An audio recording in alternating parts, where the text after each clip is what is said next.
Hello and welcome to the Can I Say Something podcast. We're coming to you live from beautiful downtown Seattle, Washington, Pike's Place Market. Sipping on some double entree from Sound Brewery, overlooking the Elliott Bay on a warm June evening. Enjoying this view with me is the Golden God himself. He is untethered. His rage no bounds. Dion, so mad right now. Yeah, you are. And straight across from me, we have the breaker of trains, the Emperor, the Mother Dragons, Khaleesi! Carrie. What's up, guys? How you doing? Doing pretty good. How you doing? Oh, fantastic. I'm good. Yeah, it's fucking warm. So warm. Sweating my coochie off. Yeah. Seattle, it's a wet heat, you know? Is that hot? Is that muggy wet heat? Sticks right to your taint. Your gooch, your what is that? What a picture you paint. That rhymes with taint. The fleshy underbridge. We could make a haiku or something. What was from the It'll make you faint. From Cards Against Humanity, the fleshy fun bridge. Yes. Fun bridge. The taint, the gooch, the gnarly, the fleshy fun bridge. I learned that there's a I don't know if this is common knowledge or whatever, but there's an app like Cards Against Humanity. It's called Bad Apples. Yeah. Yeah. Oh! I thought you it was play with your friends. You can make rooms. Bad Apples. Wasn't Apples? Bad Apples or I thought Apples was like the. It was the original. Precursor. Gotcha. Yeah. Because every time we play somebody new, we would say it's like Apples to Apples. Yeah. Right. Yeah. So maybe that's why they call this one Bad Apples. You know. Yeah. That would make sense. The dirty apples. Yeah. Bad dirty apples. Rotten apples. Yep. Yeah. Got a lot to go to today. We got some Riddle Shakespear, a new one. Yes. I read 2 books. Two books, bro. No, you didn't. I've read. You heard. I listened to. You absorbed. I consumed. I put them in me. I've read or consumed more books in the past 2 weeks than I have in like 10 years. Yes, I have. So that's something, I guess, right? Yeah, sure. I'm impressed. Plug this real quick. Yeah, 3 books in the past 2 weeks. 1 big one, a medium one, and a small one. The small one was apparently part of a trilogy. So the first book I read was 12/22/64 by Mr. Steve King. You heard of this Steve King guy? Stevie. Stephen King. Yeah, Stephen King. Stevie King.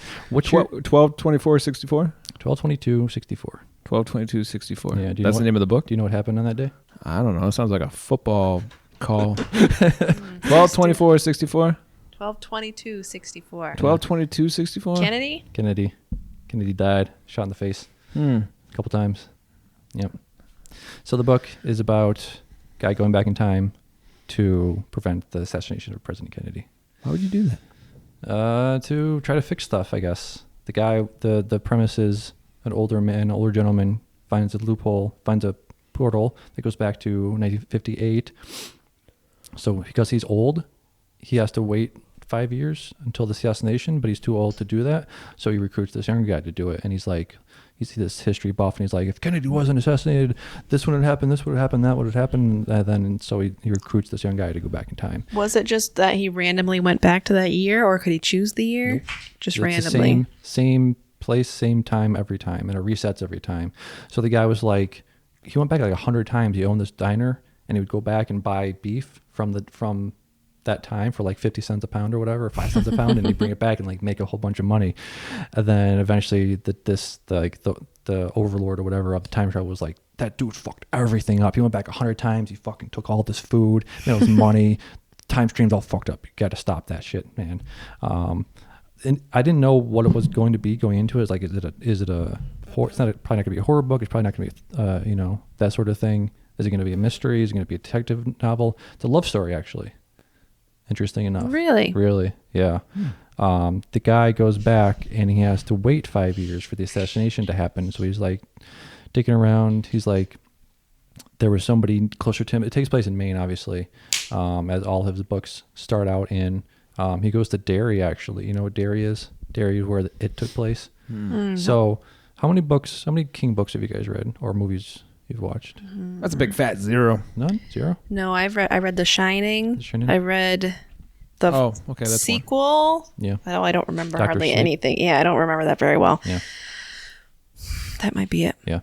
So Stephen King made this whole universe of the Dark Tower, and the Dark Tower is referenced in a lot of his other books, and so is It. I looked it up, and It is referenced in like 20 of his books. He keeps going back to, that story in that town. And this book, like a third of this book takes place in Derry, and has the characters from It in it. It has Richie and the girl, I forgot, Beverly, and the guy, the main character in this book, actually interacts with them pretty heavily. But then he saves some people that the first guy told him this person's gonna get shot, this person's gonna get murdered. Oh, the whole thing starts out with the main guy's he's an English teacher, so he's grading this paper, and this guy's writing this paper about how his family got murdered in Derry in 1958. So he's like, oh, great, this time portal brings me back right there in this place at that time, so I'm gonna go and save him. So he saves him. And then he still has 4 years until the Kennedy assassination. So he goes down to Texas, meets a woman, falls in love with her, builds this life, and then eventually, they're together for a while. So eventually she figures it out. Like, he's digging around, he's making all this money, he's making all these predictions and bets and everything. And she's like, "How are you doing this?" And he's like, "Well, this did not sound crazy, but I'm from the future." She's like, "I knew it." So then he tells her, "Yeah, I'm here to save Kennedy." And she's like, "Holy shit, that's awesome. I want to help." And so then she dies. He goes there, and she's like right behind him, and Oswald shoots her, and he's like, "Fuck, damn it." So then he goes back he comes back, and everything's fucked up. So he had to redo everything. He spent like 5 years doing this whole thing, and it's just like didn't do anything, didn't help anything. He's aging during this whole time. He's aging too. So he's like 40 at this point, and so none of it worked. And basically he met like the head time traveler guy. Like, he overlooks everything. He's like, you fucked everything up. There's like earthquakes everywhere. Shit was on fire. It was a bad deal. So the main time traveler guy was like, just go back, reset it, come back, it'll be fine. He's like, "But my wife, she fucking died." He's like, "No, she'll be fine." Now, did she try to jump in front of the bullet? She was behind him. Did Lee Harvey Oswald become aware of what was happening and then was like, "I'm gonna take this bitch out"? No, it was a thing where Oswald's looking at Kennedy. The guy yells at him. He jerks and misses the one shot, and then he turns around to aim at the guy, and the guy's girlfriend is behind him, and he ducks. And the guy, why did he take his wife on that mission? He didn't want to. She was insisting. So? Be like, "Bitch, listen to me. I'll go back in time and I'll erase you." She was very insistent. She was like behind him the whole way. So then, rookie mistake. Yep. You hate to see it. So really, really good book. Like, why didn't he save Martin Luther King Jr.? Whoa, come on. Hey, easy with that. Same time frame. Yeah. Ish. Close in time. It was like 68, I think. MLK was, right? I don't remember. It was in the 60s sometime. I think Who Robert Kennedy was 68. Do you think you would say? I don't know who would have the bigger impact if they weren't murdered. I don't know. I feel like Lennon. MLK's impact, there's a lot that happened when he died. Yeah. So if he was still around, maybe. But then it went into the whole thing of like, things had to happen the way it happened. If you change a major event like that, it fucks everything up. Yeah, right. It fucks everything up. He's back. Oh man, get this bum. You don't want me. I want you, Daddy. That is interesting. Let's see. So yeah, good book, very good book. It ends like Everything I hear, JFK was an asshole, so just let him burn, baby. Yeah, he was a philanderer. What was I gonna say? It ends like the end of the book, very reminiscent of how Captain America's story ended. Yeah, I like how you waited to drop that until she left the room. She'd be like, "How the fuck is JFK and Captain America any way relatable?" And you know how You gonna tell me about her? Captain I America. don't think that I will. Yeah, no. The guy goes back to 2011, and the book takes place in 2011, so he's in 2011. And then he looks up the girl that he fell in love with. She's still alive, and he goes meets her and has a dance with her. Yeah. And then he looks at his corpse and was like, "That really is America's ass."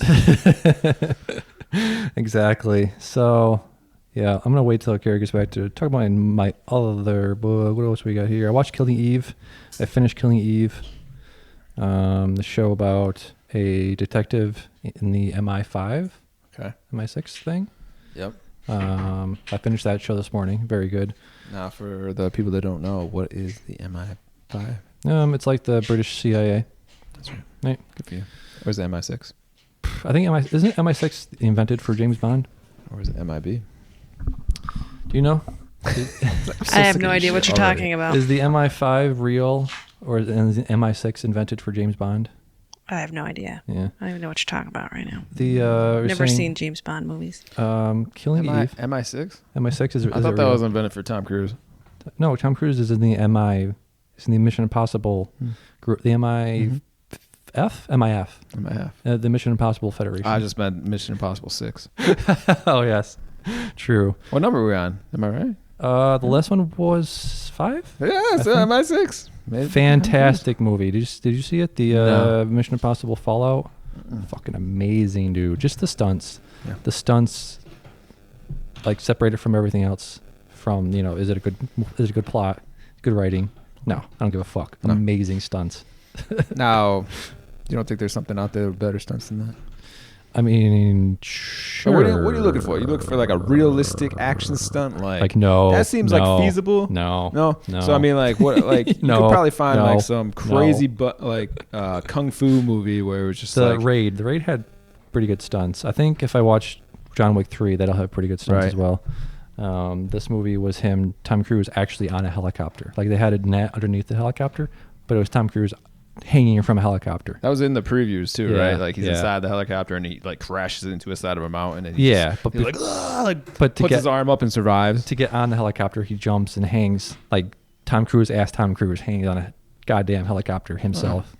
There was a scene where he jumps building to building and he breaks an ankle. He actually broke an ankle. Yeah, I remember you telling me that. Yeah. So do you think you can do that? I assume when he grabbed onto the helicopter, it lifted in the air, and then he kind of like had to push himself up, pull himself, and then push himself up. There's a name for that, isn't there? Yeah, there is. Yeah. I forget what it's called. Gymnastic. And my brother always says, "Oh, you can't do Look that." Look at this table. This poor table is being indented by this thing. Yeah, it's not working so well. Yeah, wow, you're killing that thing. Jesus. I mean, it keeps falling off. What does it do to you? But like, if your has life something to do with it, too. required you to be able to do that move, you're dead, right? No, there's a net underneath the helicopter. Oh, I'm saying like in your situation.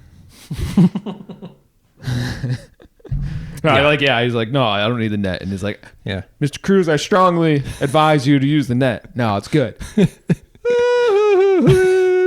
me in the situation, I'm not even gripping it. I'm like fingertips, like okay. How long? I'm missing it. Okay, say you did grab it. Yeah. How long do you think you can hold on? How long can I grab a pole? How long can you hold this mass of Hawaiian shirt? I'm gonna say 30 seconds. Did you see? There's a hang glider or something where it was a duo hang gliding thing that the instructor was on his back. The instructor did not lock him in. He had hang gliding gear hooked up like a carabiner attached to the thing. You're supposed to. He didn't do it. So the guy, he's fired. The student is hanging there by his hand for, I want to say, 2.5 minutes before the hang glider can land. That's disgusting. I would never be all right. Yeah. I would sue. I would too. I would remember that for the rest of my life. Trauma. So before Carrie left, I was going to say I was talking about Killing Eve. Great show. I finished the 2nd season. Another cliffhanger of, is this person dead or alive? Just like, can you not do that shows? Like, I feel like we're in that binging era now of like, give me everything's supposed to be right at our fingertips. We're not supposed to have to wait. Exactly. So it's just anything. like, how dare you make me wait for the resolution of the story? How long do you have to wait? Like a year. I think the last season was like a year. Not as bad as Game of Thrones. No. Dude, well, talking about Game of Thrones real quick, it was like 2 years. I was just reminiscing about it. It was almost 2 years. Almost 2 years, and we get that. Like, on top of everything else, I just realized that they spent 2 years making that thing. Like, I understand thing. that thing, that fucking abomination. Like, you fucking people teased us for 2 years, 2.5 years to give us that. They treated that finale like Craster treats his baby boys. Craster. I just watched an episode recently. He just leaves his babies. He's a wildling. Wildling, yeah. I was very confused about that whole storyline of them. He was feeding the Night King. He was feeding the Night King, but then wasn't there a thing where the wildling had the head of the wildlings died there, right? Or there was a fight. There was like a fact. Mace. Mance. No, it wasn't Mance. It was Mormont. Mormont, yes. Yeah, the head of the Night's Watch. The head of the Night's Watch, and there was a fight in the caster's house, in his keep, because they were pissed that he was doing that because of what he was doing. Well, no, that was a mutiny. That was a mutiny there was a mutiny on the Night's Watch. And then they just killed everybody. Gotcha. Start banging chicks. Yeah. I remember that part vividly. You remember that part? Vividly. Killing is good. Okay, so second book, short book. I have to pull up the Wikipedia because this book is so complicated. The the premise is so fucking out there that I just need to even explain it. I have to read this summary here. And this is the Wikipedia thing. But so it's a hard sci-fi book written by a Chinese man named, where is his name? Ken Liu. No, that's the translator. Li Xining. So it was written in 2006. It was translated in 2014. So the basic premise is you have these people. It's set against like the 1960s Cultural Revolution in China. So it's like, I have no idea what that is. First of all, you've already lost me there. Then it's Cultural Revolution. Yeah. Well, I mean, China, dude. China. Check out China. Probably, like Tiananmen Square. It was in the 60s, though. Tiananmen Square was like 89. Yeah, well, this is the precursor. I mean, they probably could have made it up, is what I'm saying. Yeah. It's probably something along those lines. So it's about a woman scientist who sends out a signal and gets a response by extraterrestrials, and she hides it from the rest of the world, pretty much. And then she gets a response, and basically the whole thing is her, like, hiding the communications between her and this alien species for like 40 years. And a faction splits between them, the initial communicators, and another people are like, humanity is terrible, humans are terrible, we need to be controlled or wiped out by this more advanced alien species. And then the other faction is, no, you want to meet them and try to have a peaceful peaceful working together relationship. So then the alien race is called the Trisolaris, and it's interesting because the 3-body problem. So that whole thing, it's basically saying you have one object moving in an orbital pattern. We can probably predict that orbital pattern, right? And then you introduce another body, that orbital pattern gets more complicated, but it's still predictable. You put 3 things all going around each other. We have no way of figuring that out. So this alien species, their world lives in a solar system where there's 3 suns. They have 3 suns, and all that they rotate around each other, and there's no predictable pattern. So sometimes they have this 1,000-year uninhabitable Earth, and sometimes it's 1,000 degrees for 6 months. They have no way of knowing what their environment is going to be like from day to day. So then apparently, this guy, at one point, he's playing the game called the 3-Body, and it's this VR game where he's in their world, and they are trying to figure out, it's the same thing. It's like a VR version of their world. What? Hitting, butting, touching. Striking vipers. No, it's not like striking vipers at all. So it's their world, and they gave them a game. I guess at some point the aliens made this game, and they gave it to humans to be like, can you figure out how this thing works? And they don't. But it's just a game that they gave humans to try to figure out their world. So then let me just read to you the end of this book, and it's not a spoiler because it's so fucking crazy. So the faction that was trying to keep all the communication from other people, the other ones capture them, and they grab all their communications from the aliens. And so they learn, quote, from the data, some new revelations emerge. For one, the aliens have extremely advanced pico technologies, which allows them to create 11-dimensional computers called sophons. When viewed in 3 dimensions, only occupy the volume of a proton. For another, 2 of these sophons have been laboriously manufactured and sent to Earth, having the power to cause hallucinations, spy on any corner of the Earth, transmit the information gathered to the Trisolarians using quantum entanglement, and disrupt all of Earth's particle accelerators. So basically what they did was they sent these 2 devices down to Earth, right? These 2 proton-sized devices that stop all of our technological advances, because the aliens are going to take 400 years to get here. They don't want us to advance technology in that time and possibly stop them from taking us over. So then they not only that, but they can see everything we're seeing, but not hear our thoughts, but see everything we're seeing, hear everything we're saying, and so we can't like even plan a what do you call it? counterattack to them coming. So then I guess the next book is going to be about how they can do that. It's like, how do you even go about planning a defense against an enemy that knows literally everything you're doing? So I might check out the next book. It's like that whole thing I just read was just like so over far my head. Yeah, that makes my brain hurt. It does make a lot of this book made my brain hurt, but it was really well done. Trying to even conceptualize like what all of that means. Yeah.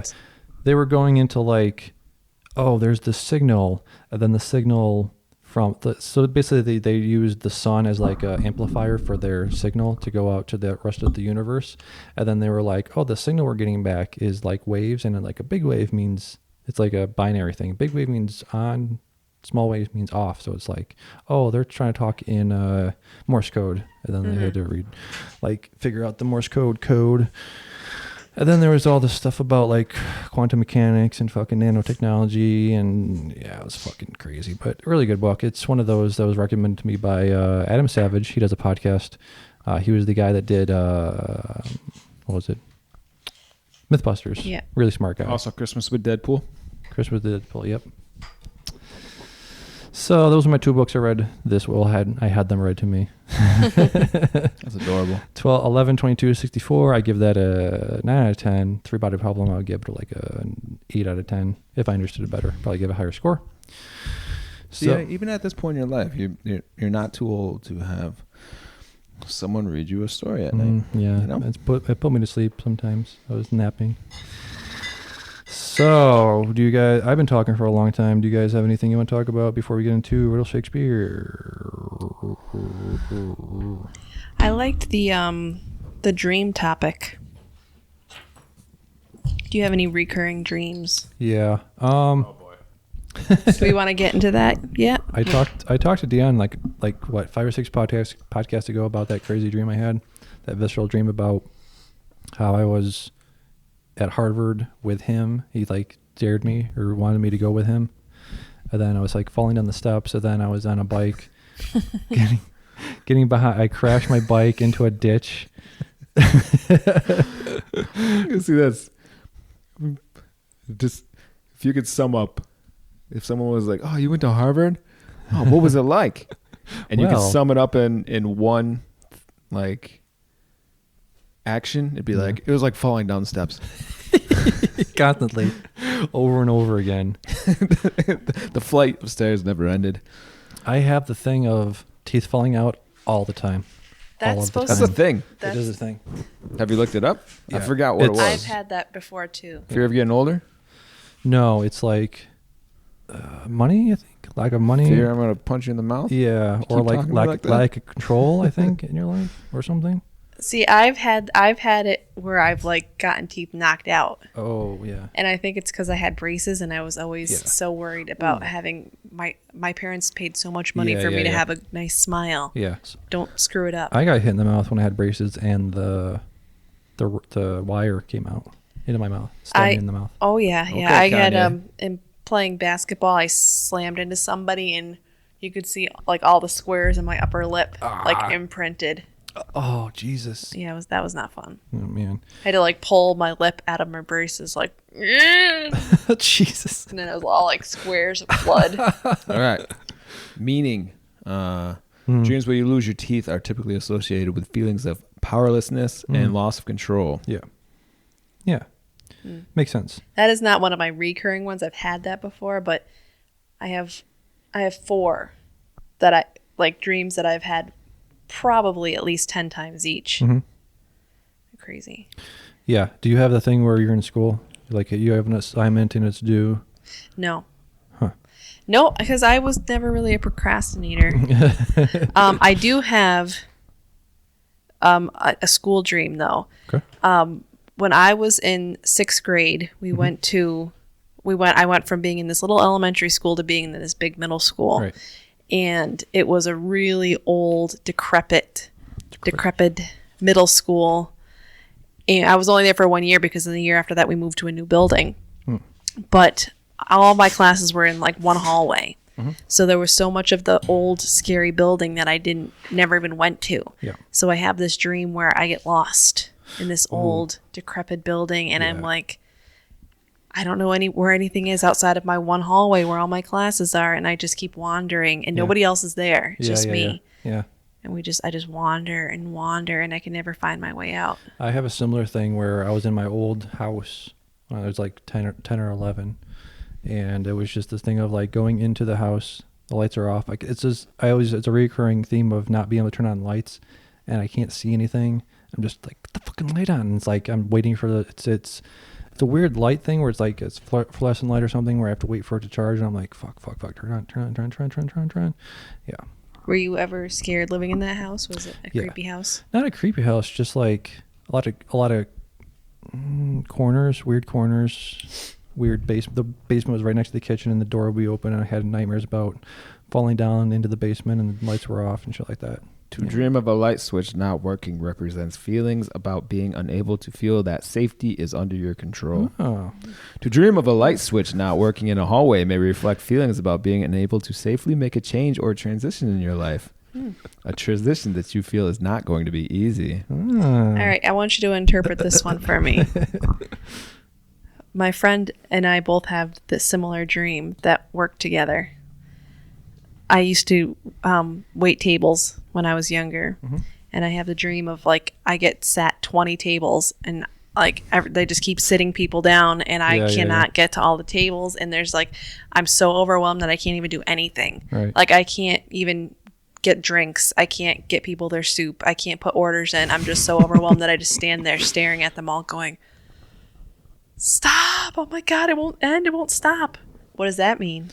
Dreaming of a job that you held in the past can indicate holding on to the past in your own life, wanting things to be easier, being stunted in your emotions about doing things or making money. If you dream... Nope. That's unnecessary. I don't think this is going to work. What? This. No, yeah. Well, yeah, I'm holding mine now. Okay. I want to hear your beard whisper. I want to know about the naked ones. Yeah, naked in school. Naked in school? I'll tell you. Well, I'm trying to find that one. I used to dream that I couldn't speak. I couldn't. Like I tried to. No, I already know what that one means. Yeah. It's an obvious one. Yeah. So it means that you don't feel like you're being heard. You don't feel like people are listening to you. Right. I don't have it anymore. It means people listen to me. I listen to you. Yeah, I make you listen to me. Dreams of naked. It's funny. Oh shit, that's a porno. I only have those dreams like when you're naked in public. Yeah. It's not usually in school. It's just in public. Wait, you have dreams about being naked? Yeah, only when I'm actually naked though. If I go to sleep with clothing on, I don't have those dreams. But if I go to sleep naked, I will dream that I am naked in public. And do you know what happens? I wake up and I have clothes on. And I'm like, how did I get these clothes on? They're like backwards or inside out. Right. But like I got up. I was so disturbed by my dream being naked in public that I actually woke up enough to put clothes on. Well, this could be, and that ends it. Then I don't dream like that anymore. This could be a bunch of things. But I swear it only happens when I'm actually naked. It doesn't happen when I wear pajamas. Right. I'm going to put on my psychologist hat here. Go ahead. And I'm going to say your dreams of nudity because they only happen while you're naked. Let's see. Indicates attention. Yeah. Attention, yeah. Like need for attention? Yeah. You want people to look at you when you're naked. No, why am I terrified then? Why am I waking up and putting clothes on? Because you're currently naked, right? So I don't know. I'm not in your head, man. Actually, I didn't even know this. No, I'm joking. I was trying to find the most. I don't know. Let's see. Nudity indicates vulnerability, fear of exposure. That would make more becoming sense. mortified at the realization that you are naked in public may reflect your fear of being exposed and feelings of shame. You do get embarrassed somewhat easy. No, I don't. I can embarrass you. Not right. Don't do it now. You're talking to the person that danced like a fool in front of a whole crowd. I don't get embarrassed though. That's the thing. No, me. I did. Oh yeah, I know. Yeah, I know. Well, you didn't do it naked. No, that would be inappropriate though. Nudity indicates insecurity. No. No. See, that's A lot of unprepared. Being caught off guard. Not measuring up or not being ready for some not measuring up. important task, like finding yourself naked at work or in a classroom, suggests that you feel unprepared for your job or project at school. Arrogance. You arrogant? Didn't think so, but no. Perhaps you have a tendency to look down on people. By stripping down to your birthday suit, the dream may serve to humble you. Shame. Maybe I need to be. I feel like Damon had dreams of being naked and like they're good dreams. They are. It's like I was watching. What's it called? Nocturnal emissions. Yeah, you gotta be asleep for that, I think. Yeah. That's what I mean. Yeah, well, you're in the dream. In the dream, yeah. Well, okay. Yeah. Okay. No, I was watching. What's that Seth Rogen movie? Like Cease and Desist or Jesus. Something Observe and Report. Yeah. He's trying to get like the flasher. Yeah, that's you. You're in the coat. You're just like, look at this. Yes, I do. I'm gonna find you and I'm gonna murder you. Get to Riddle Shakespeare. I'm gonna rename it Carrie Shakespeare if this continues. Are you both ready? Yes. Now, are you making these? I am making these. This is like the third or fourth week we've done this. I'm just saying, maybe you found a website. No. Maybe you found a Google Translate. I have to tell you, I am impressed. Maybe you found Google Translate. Let's chill out for a second. Google Translate to Shakespearean. Why not? You could do Klingon. I know. Dothraki. So the thing with this is, I have to go to like thesaurus.com and figure out. That's what I was figuring. Yeah, thesaurus and figure out like a lot of these are going to be tough because a lot of the synonyms for the words, the actual words mean the same thing. Like you can figure out right away. So this is going to be kind of tough. Number 1, unearthed a route, existence doth sprout. Unearthed a route, existence doth sprout. Let me know if you want a hint. Say it again. This is a quote from a movie, well-known early 90s movie. Unearthed a route. It made a route. Found a route. Existence doth sprout. Existence doth sprout. Unearthed a route. Existence doth sprout is from a movie. The guy. Dion. Go ahead. Leave no road untraveled. No. From a movie. The guy that says this in the movie was on my top 5 men over 50 list. I don't remember what number. He was in his 60s. I think 66, I think he is.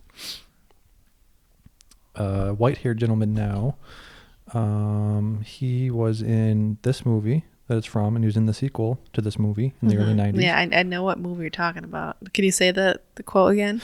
Unearthed a route, existence doth sprout. So existence sprouts. Nature finds a way. Not nature. You didn't buzz in. Buzz. No. Go ahead. Life finds a way? Go ahead. Yes, correct. Life finds a way if you want to get technical. Number 2, thou shalt take with thee spiritual energy. Thou shalt take with thee spiritual energy.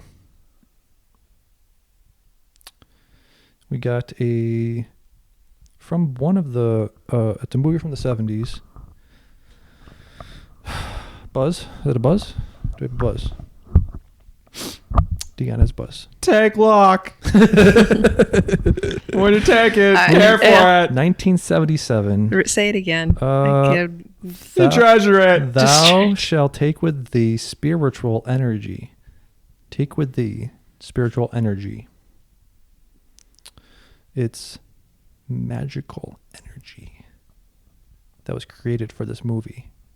And this movie sprouted, let's say, 9 other movies in this universe since 1977. Go ahead. May the force be with you.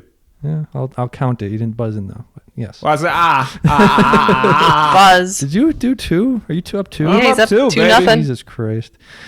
Number 3, manifest thee thy capital. Manifest thee thy capital. Buzz. Carrie. Show me the money. Yes. Whatever. Number 4, momentum for thee, an obligation you see. Momentum for thee, an obligation you see. Movie quote. Oh boy, from late 80s, 88, 89. Famous actor was in this. One of the biggest actors in the world right now was in this. Give me again. Let's see. We got momentum for the an obligation you see. So what's momentum? What is moving forward? With what? What does moving give you? What do you move with? What do you measure movement with? Miles? No. Distance? No. An object is moving at a. What's the? A cop pulls you over for Speed. Yep.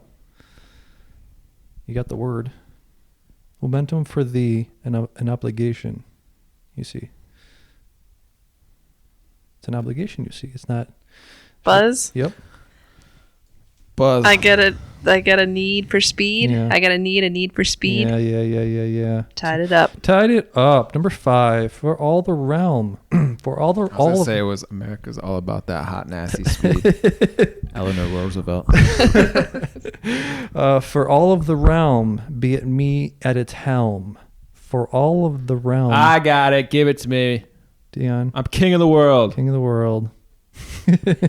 Too quick. Number 6. So we got Dion 3, Carrie 2.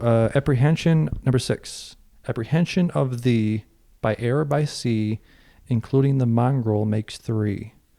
Apprehension of thee by air or by sea, including the mongrel, makes 3.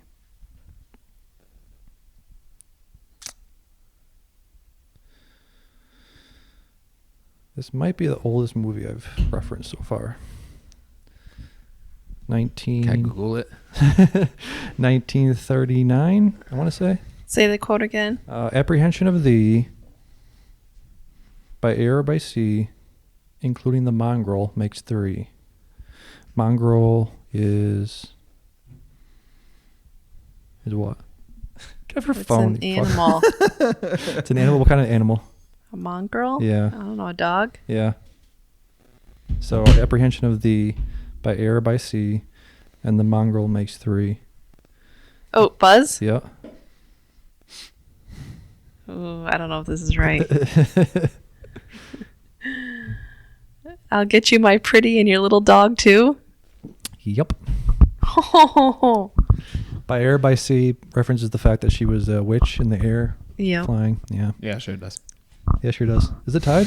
It's tied 3-3. I guess if that was a legal Shakespearean metaphor. That number 7. Thine life be not over. Thou as a guest to discover.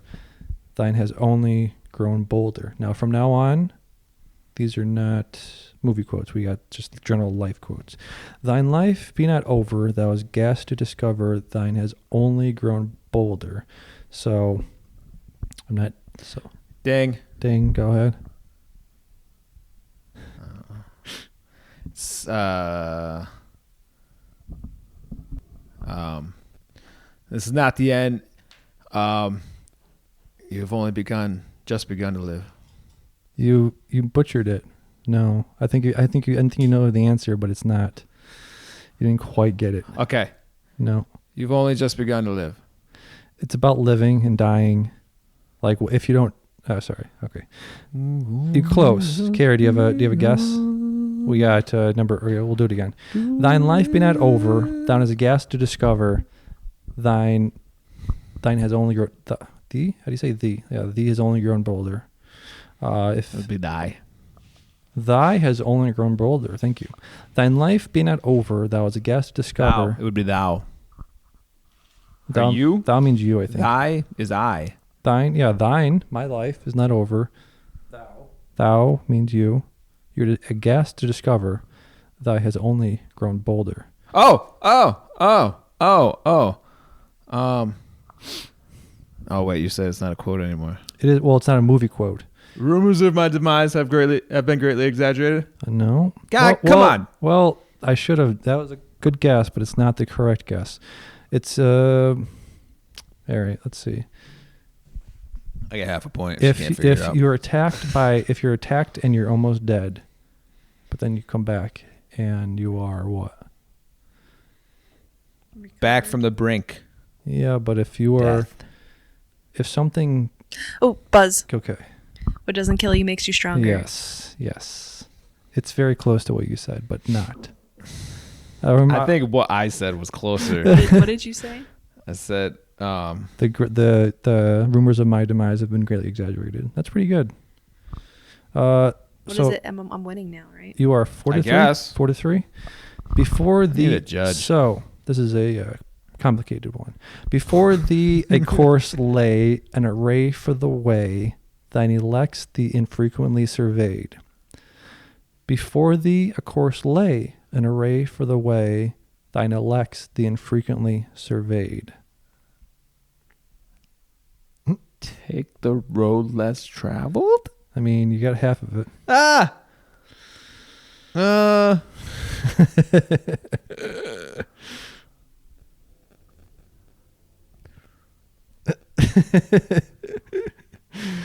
Does the other participant have a guess? Oh, hold on. 5, 4, 3, 2. Sometimes the hardest road is the path least traveled. No. The easiest road is Gary, path do you have a guess? traveled. Kevin Durant. Gotcha,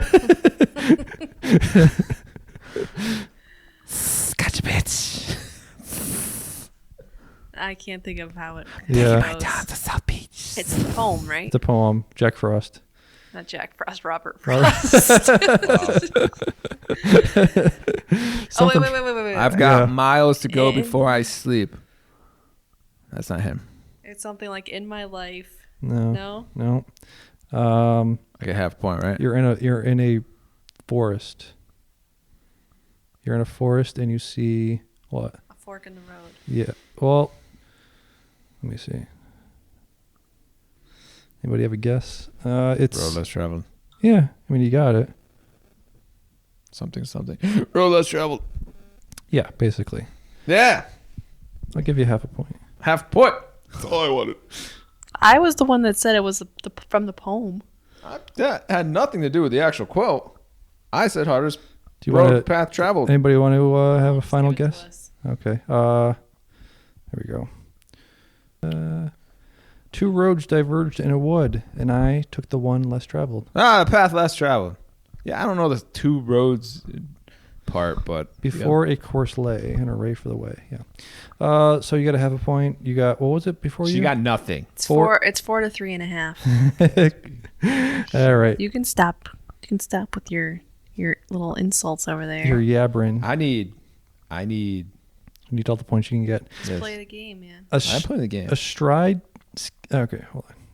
A stride shall be scant for a singular scamp. For the sum of the masses, a hop shall be massive. A stride shall be scant. Buzz. Yeah. Hold on. That's one small step for man. One giant leap for mankind.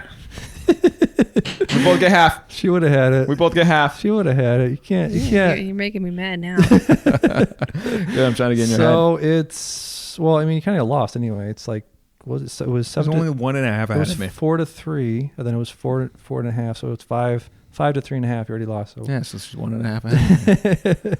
A target will lay undisturbed to this day if instead of action you choose delay. A target will lay undisturbed to this day if instead of action you choose delay.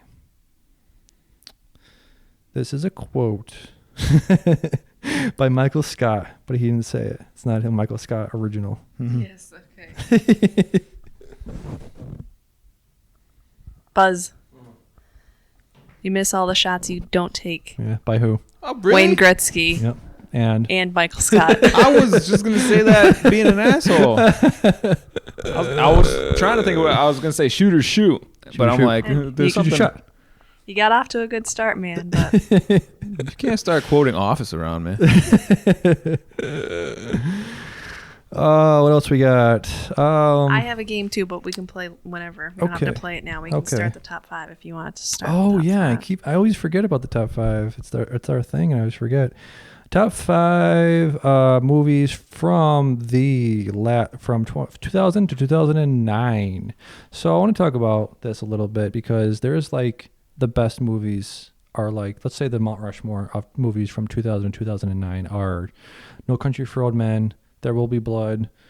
We got The Prestige, The Dark Knight, Zodiac. I think are like, critics will always talk about those. So I'm gonna not talk about those today because they've been Me neither. Yeah, they've been talked to death.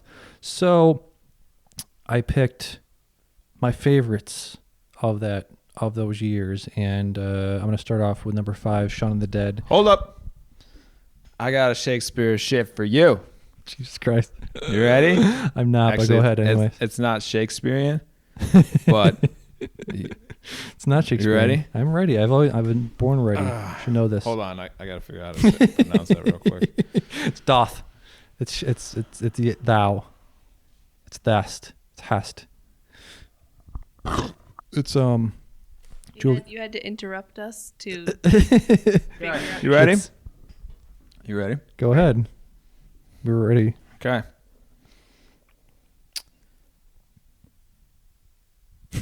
Are you ready? Urson. This is okay. Urkel? No. Hold up. This is Sounds like Urkel. This is scientific riddles, okay? Not your Shakespearean. I will use a scientific term, all right? And you got to figure it out. Go ahead. All right. Urson? What is it, Urson? What is Oh, it? you got to figure that out. It's not my problem. Beta Vulgaris. Battlestar Galactica. You need to repeat that in slower. Buzz. Okay. Bears beats Battlestar Galactica. Bears? Urson. Ursa. Ursa. What's it? Oh, the constellation. Well, no, that's It's also the constellation. Latin. Urson is the family of bears. Oh. Of or pertaining to bears. Bears beats who? Bears beats Battlestar Galactica. Beta Vulgaris is a beat. Well Battlestar played? Question mark. So before I was rudely interrupted, Shaun of the Dead. It was like the convergence of the best movies of that era and my favorite movie of that era. It's a great movie directed by Edgar Wright. It's part of first movie of his. Trying to think of the name of this trilogy, Cornet trilogy. It's Shaun of the Dead. It was Hot Fuzz, and it was End of the World. Yeah, sounds right. End of the World, yeah. So Shaun of the Dead, one of the best zombie parodies of all time, one of the best comedies of all time. Just go to the Winchester and grab a pint and let this all blow over. Exactly. Have you seen this? No. No. I kind of feel that's like what we're doing right now. You know? Yeah. Waiting in for Seattle. In Seattle. In this Winchester. Puget Sound. Yeah, the Puget Sound. In this brewery. It resembles a garage. So that's all I got to say. Decor, yeah. Yeah, exactly. Great decor in here. Amazing. What do they call that when you? Vintage. When you put things in a certain. Feng shui. The feng shui of this establishment is amazing. So that's all I got to say about Shaun of the Dead. I don't know. What did you say about it? You just thought it was awesome? It's an awesome movie. Let's great talk about quotes. the trilogy. The trilogy. It's part of the trilogy of the Cornet trilogy of the Hot Fuzz and the End of the World. One of the best movies of all time. Sure. One of those quotable movies of all time, I think.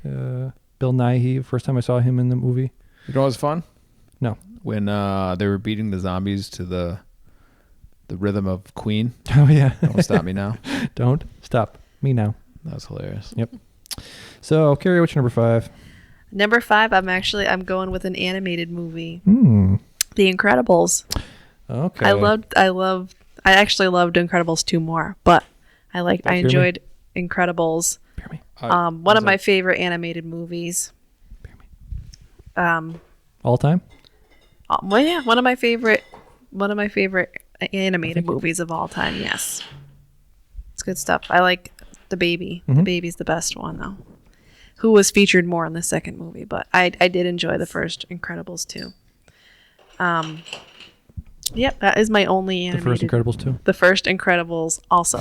As well. I have three comedies on my list. Yeah.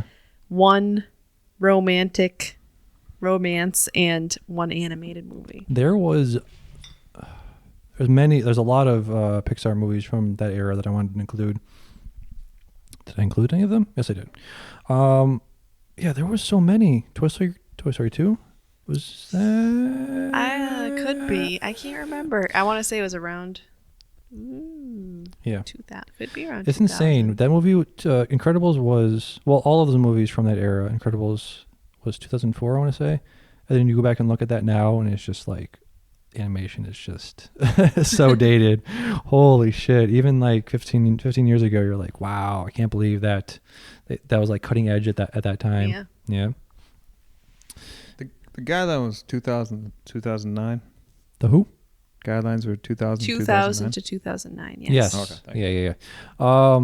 Yeah. What do we have? Was Cars then, or was Cars past then? I feel like this era, that whole 2009 was Pixar's like best era. Heyday. Yeah. The heyday of the Pixar. Like they started with Toy Story, then they did what? Ants? Or no, Bug's Life. And that was like in the early mid-90s. How many Pixar was in 90s? Late 90s. Toy Story and Bug's Life, and was that it? You're asking the wrong I think they person. exploded in like the next century, the next decade, was all of the Pixar's. Yep. Yeah, for sure. Yeah.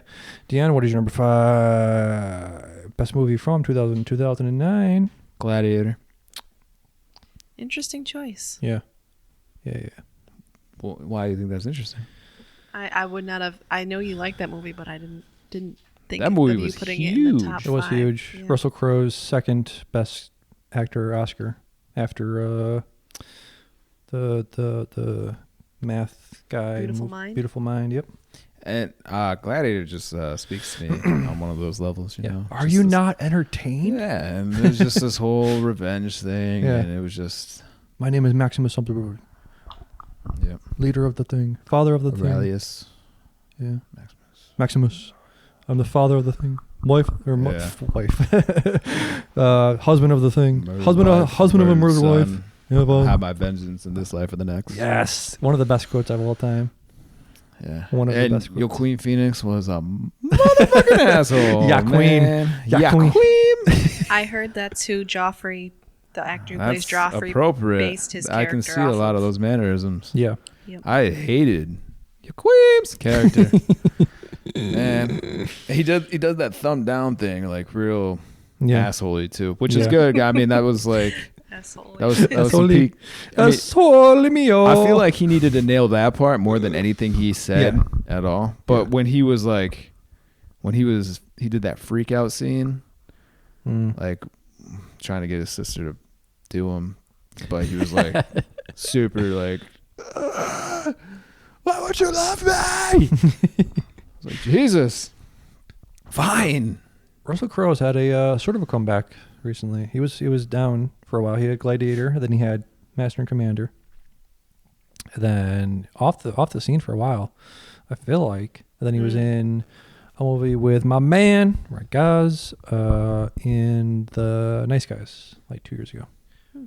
I didn't know he had a comeback. He had that whole telephone throwing incident, I think, right? Yeah. Back then. Yeah, I mean, Don't get me so mad I gotta throw a phone. Everybody has an off day. Everybody, show me a man who hasn't thrown a phone. I threw lots of phone in my lifetime. Show me a man who hasn't thrown a phone. I'll show you. You've gotten better. A weak man. I've gotten a lot better. I haven't thrown a phone in like 15 years. Now it's very expensive. No, it's more like 10. 10. It's very probably less than that. It's a very expensive mistake to make now these days. Yes. So, you good? Yeah. Well, everyone knows why Gladiator is a good movie. Yeah, incredible. I think it's a fair number 5. I actually thought about putting it up higher, but was that a what's his name? Not Michael Scott, Ridley Scott, or his brother? I think they did that movie. I don't know. Tony Scott. I'm not sure. Possibly. I never paid attention on who made the movies or anything like that. My number 4. So I was I actually wasn't a fan of James Bond for a long time. I went back and watched all of the movies like back to back one weekend. Not one weekend, like during 1 week vacation. They hold up, I guess, but like in filmmaking terms, I guess, but not in like, let's say treating women great. There is one, what do you call it? Classic scene where James Bond and Felix, his like cohort in the CIA, are talking, and a woman is he's massaging some woman or putting some suntan lotion on her, and Felix comes over and they're talking business, and then the woman gets up and he's like, honey, meet Felix. Felix, meet honey. Honey, please go away. It's man time. And smacks her on the ass. So my number 4 is Casino Royale. The reboot of the James Bond universe stars Daniel Craig. Came out in 2007. You sounded like Sean Connery when you said that. Thank you, honey. Men talking now. Get out of here. Who doesn't want their butt smacked by Sean Connery? Yeah, exactly. I think I'll take Daniel Craig at this point. So it was basically the first James Bond story. They are now like rebooting the whole thing. This is James Bond. Like his first mission was the first scene in this movie, and then this is him earning his 00 status. I guess that's a thing you got to earn by killing a dude. And then his enemy in this movie is one of my favorite actors, Mads Mikkelsen. I think he's like Swedish or something, but he's this really creepy dude. I'll show you his picture. He was Hannibal in the TV show Hannibal. Fantastic actor. They did this thing where, I don't know if you've ever seen a lot of the James Bond's movies, but a lot of his enemies will have like a facial tic or a facial deformity or something, and they really stripped that down in this movie and made his facial his like deformity be just like a blood comes out of his eye once in a while. So I'm gonna show you a picture of him real quick. It's Mikkelsen. You probably recognize him from something. I don't know if you've seen any movies he was in, but come on. You record? No? No, this guy? Dion? No. No?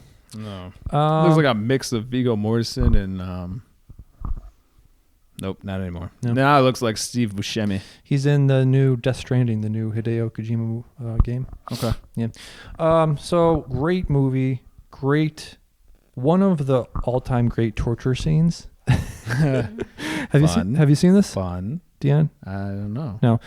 At the end, James Bond gets captured because his love interest in the movie is put into the middle of the road, so he veers off to avoid hitting her, and his car goes sprawling, and then they capture him and they strip him naked. So he's sitting naked in a chair with his legs spread, and the bad guy comes in with a fucking rope. The bad guy, I forget his name. Oh, Le Chiffre comes in with a rope with a fucking knot at the end, and he goes, and just ball taps him like 4 or 5 times. So like, oh my God. Oh, fuck. Yeah. Great music, great acting, great James Bond isms. He does this. They make references to the shaken not stirred, and he walks up to a counter, and the guy's like, "What do you have?" He says something like, he asks for the drink, and he's like, "Do you want this?" And the guy's like, "I don't give a fuck." You want a shaken or stirred? I don't give a fuck, man. Just give me the drink. So it's a little throwback. Yeah, with a twist. Yep. Exactly. So Casino Royale, my number 4. Carrie, what's your number 4? My number 4 is a comedy. First time I watched it, I thought it was the stupidest movie ever. Second time I watched it, I thought it was the funniest movie really ever. surprised it's on our list. Anchorman. It's not even on my list. So And I love many it. quotes. Okay, Yes. so as I was writing my notes, I thought of so many good quotes that either me or somebody Yeah. has quoted before. Right. I thought Steve Carell was the best in that movie. I love I that. don't know what we're yelling about. That's what I say a lot. If I walk into a room and people are yelling, I'm in a class case of emotion. Yep. And Dion's favorite, why don't you go back to your home on Whore Island? My favorite, Yeah. I killed a guy with a trident.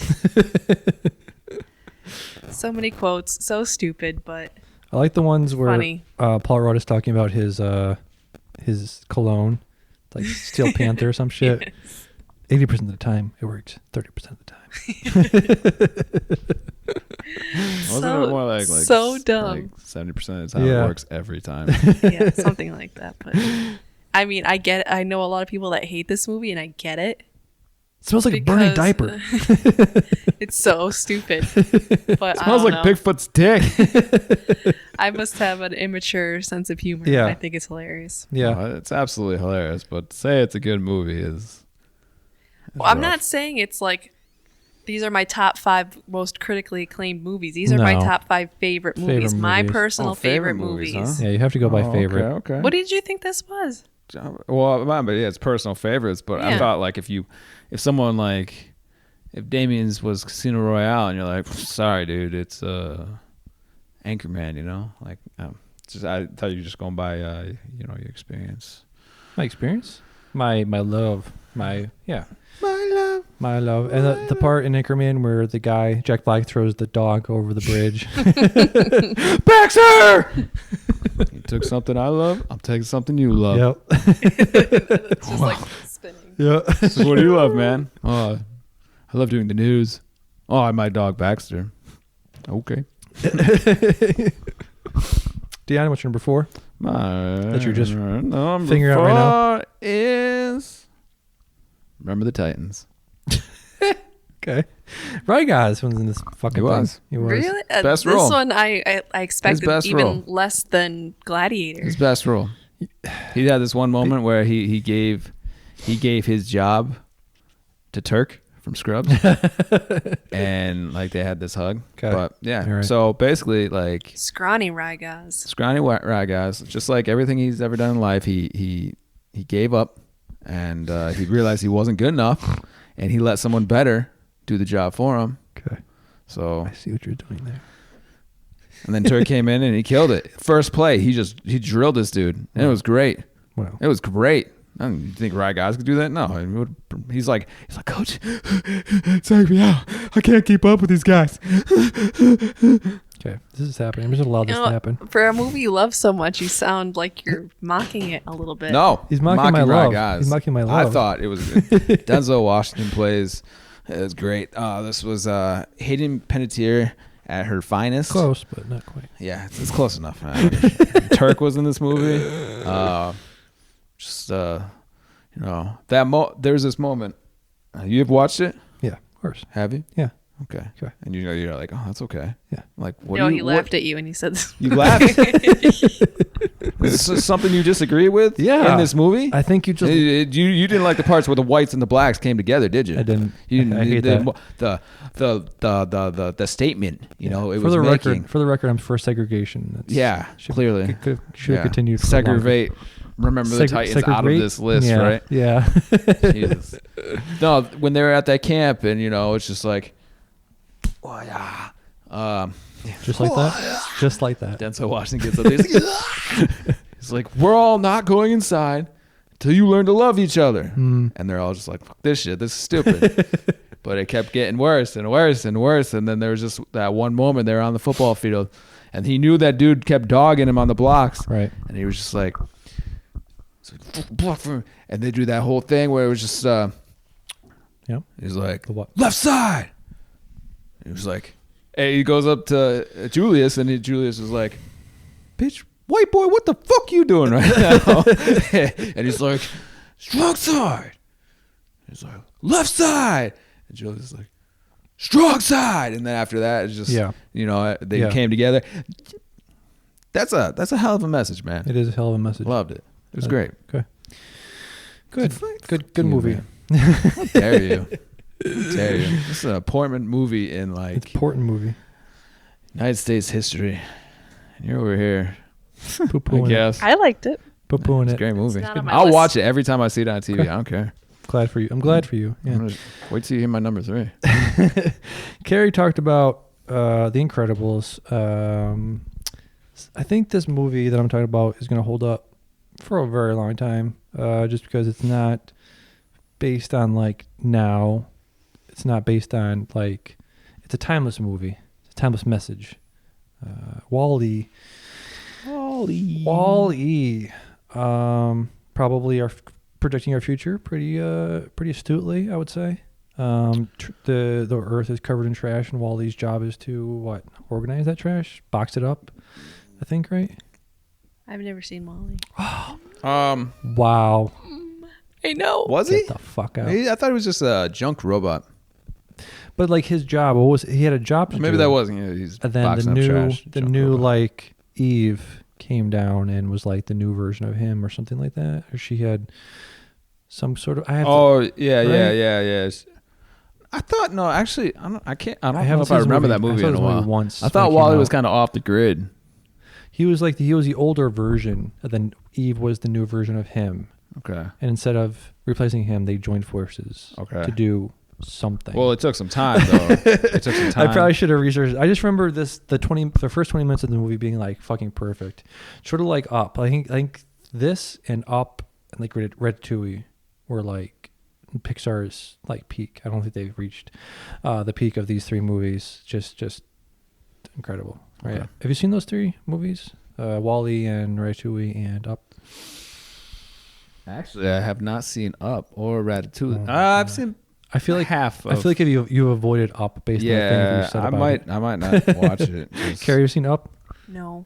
So I don't know. The- Yeah. Sad. well, the sad part is over after like the first 5 minutes. They do a 5-minute montage to get you caught up to where the main character is, and then after that, I know. I have a feeling of what happens. yeah, what was I gonna say? It completely left my head, but it was the first 5 minutes is a heartbreaker, and then the rest of the movie is a romp. It's a really fun movie. The fun dogs, a fun kid, fun what do you call it, Boy Scout, and then there's a lot to it. There's more fun and joy than sadness to this to Up. We'll have to watch it sometime. But Wall-E is just great cinematography, great themes, great story. I think I saw this once. But yeah, Pixar was just killing it in 2009. I think that was like bam, bam, bam. I think Cars might have come out. That's like a year before. So it was like Wall-E and Cars and Ratatouille and Up. Yeah, I don't think they'll ever reach the peak of that era of Pixar, but I think they'll do pretty well. I've heard good things about Toy Story 4.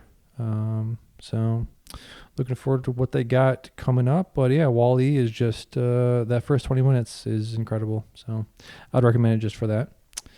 Gary, what is your number 3? All right, I'm going to give you hints. This is the only romantic drama on my list. Okay. Romantic drama. Yeah. Made in Manhattan. Oh no, it's not something. It's a big, love story. Big love story. It's like every girl's favorite movie my age. Oh, Mean Girls. No. Yes, Mean Girls.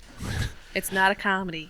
It's a big love story. Big love story. You write in them. The Notebook. Yes. Yes. The Notebook. Yes. When I first fell in love with Ragaz. Yes. Long-haired Gosling. I love a long-haired Gosling. I read the book first, so I loved the book before I loved the movie. Everybody wants to be loved like Noah loved Allie. Yes.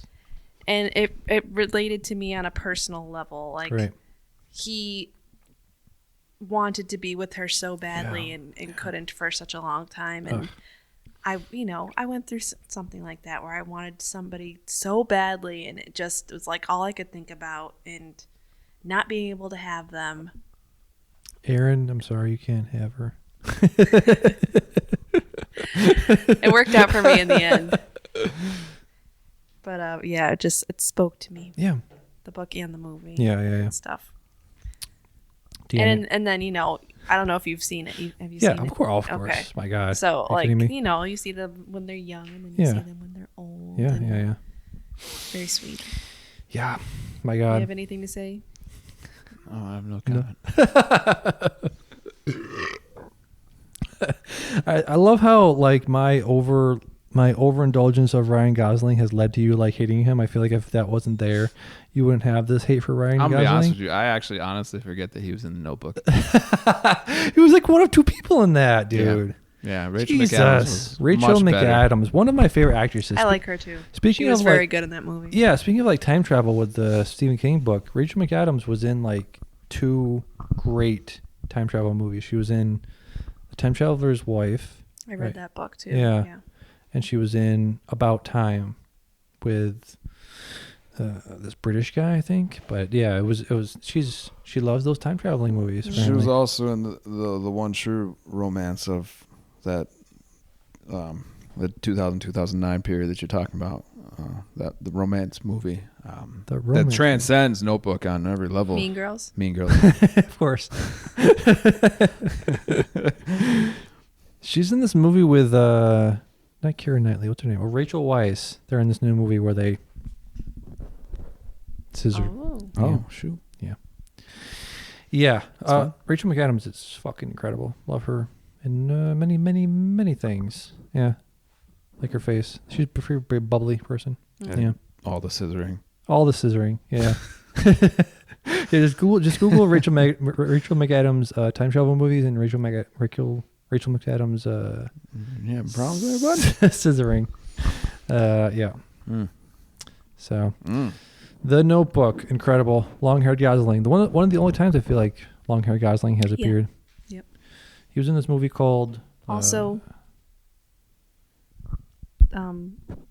oh my God, my brain just turned off. He had kind of long hair and Remember the Titans.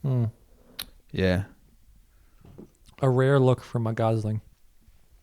I feel like if you met Ryan Gosling, you'd be like, I fucking hate you, but I'm going to say hi to you anyway. I'd Listen, say, yeah, man. You're going to be one of these guys that like, people in podcasts talk about this a lot where they're like, this fan came up to me and they're like, I don't really like you, but my friend likes you. And it's just like, that's just the shittiest thing to say to somebody, you know? That's how I pick up women from my friends. I don't like you, but my friend does. So just go talk to him. Why would you say that to somebody? Like, why would you come up to a celebrity and be like, I'm not I wouldn't a fan, say that. I'd be cool about it. My friend's a fan. He would respect me because I wouldn't be fawning over him. Yeah. And he'd be like, wow. Would you just talk to him like a normal person? Yeah. I would get so much of this stuff. He'd be like, I get so much of this stuff where people are just like, they got their dicks out and just, will you sign this? And I'm like, yeah, dude, that ain't me. What would you say to him? What would I say to him? Yeah. I'm like, oh, nice weather we're having here. No, I'll be like, I liked you in. I know you. You're that You're the Brad Pitt wannabe. I seen you on TV.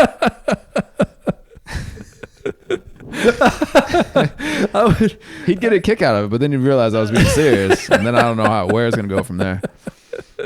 I would pay you money to do that. Oh man, that would be amazing. I would love to see his reaction to that. What is your number 3? Lilo and Stitch. When did that come out?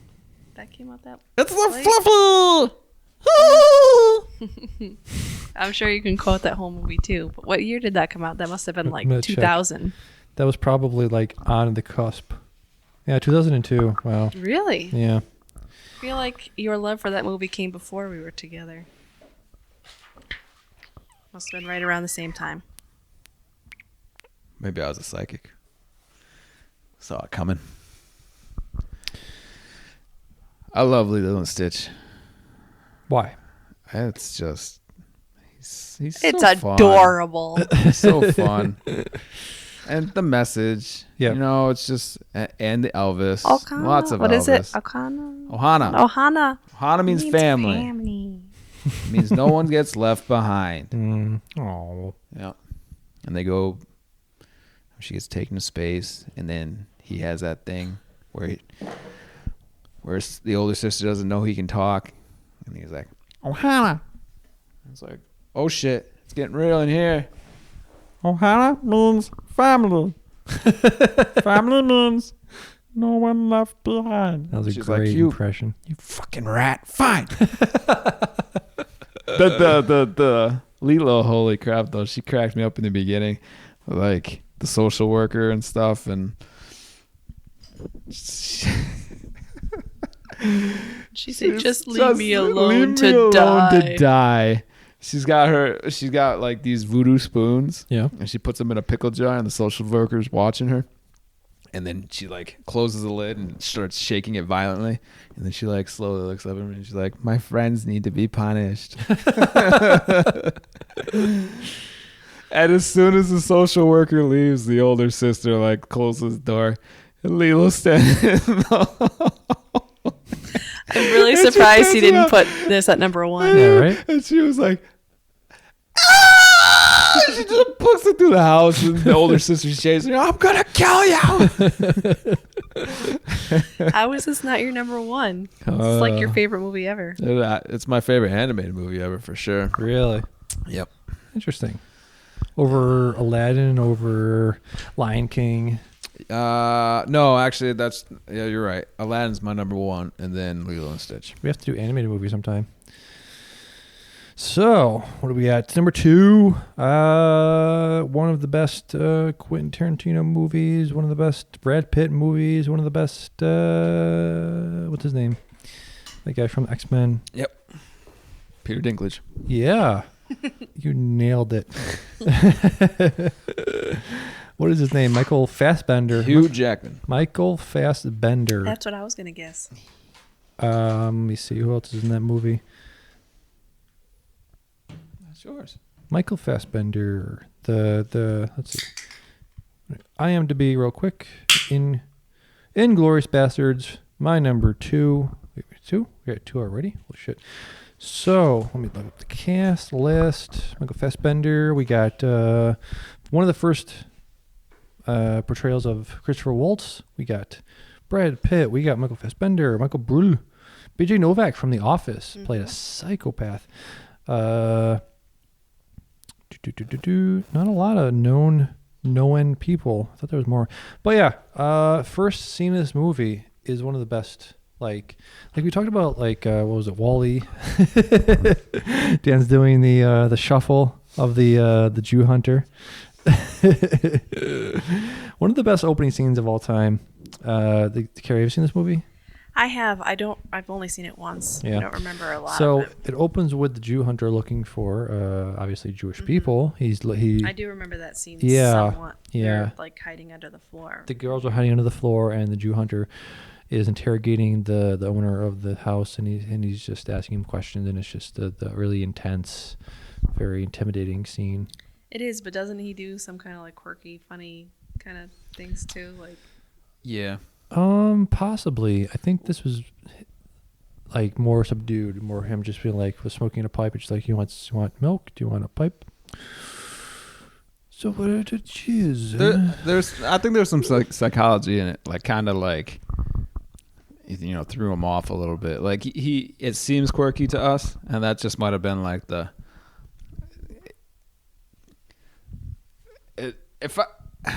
he was like a bubbly character, but like there was, who are we talking about right now?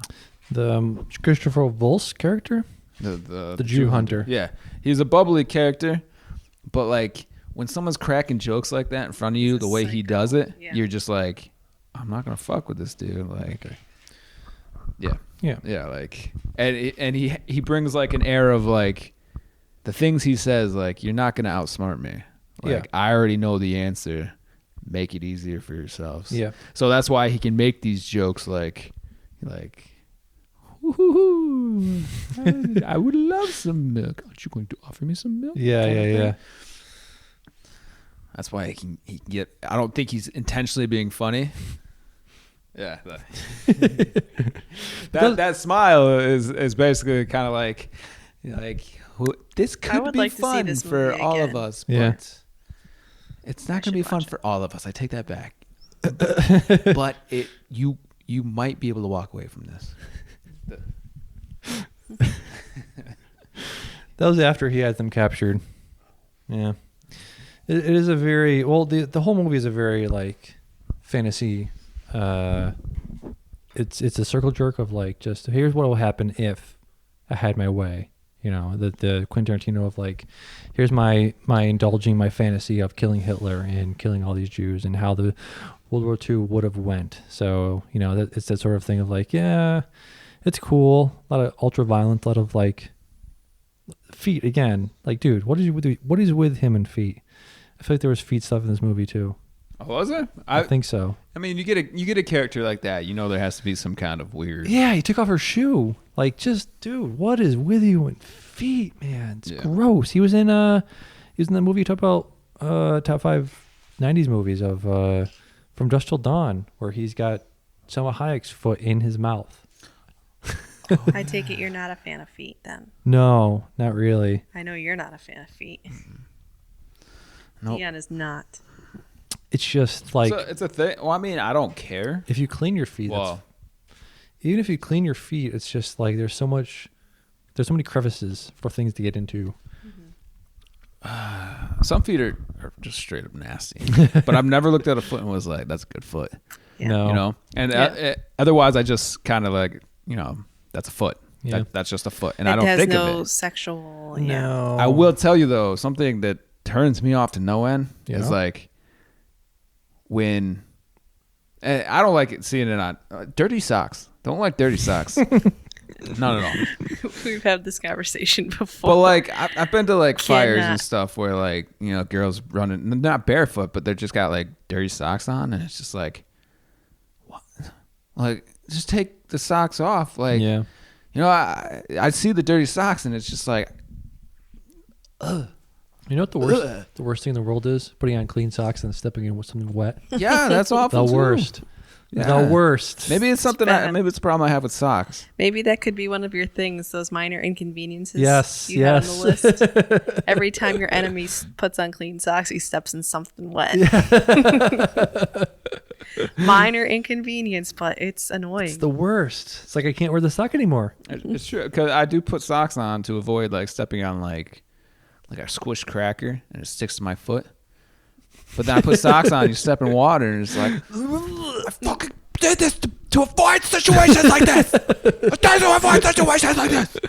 I feel like foot fetishists are up there with like furries.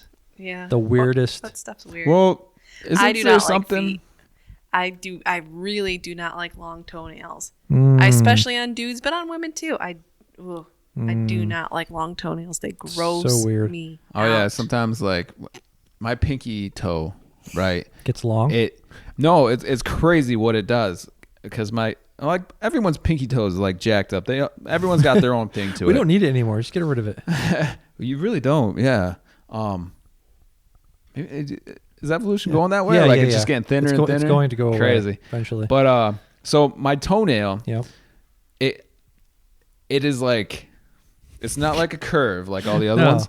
It's just like a straight drop. Yeah. And the top of it's like a point. Yep. And I'll like take my foot if Carrie like starts getting, you know, mouthy with me. I'll take my foot like I was like, I'll stab you.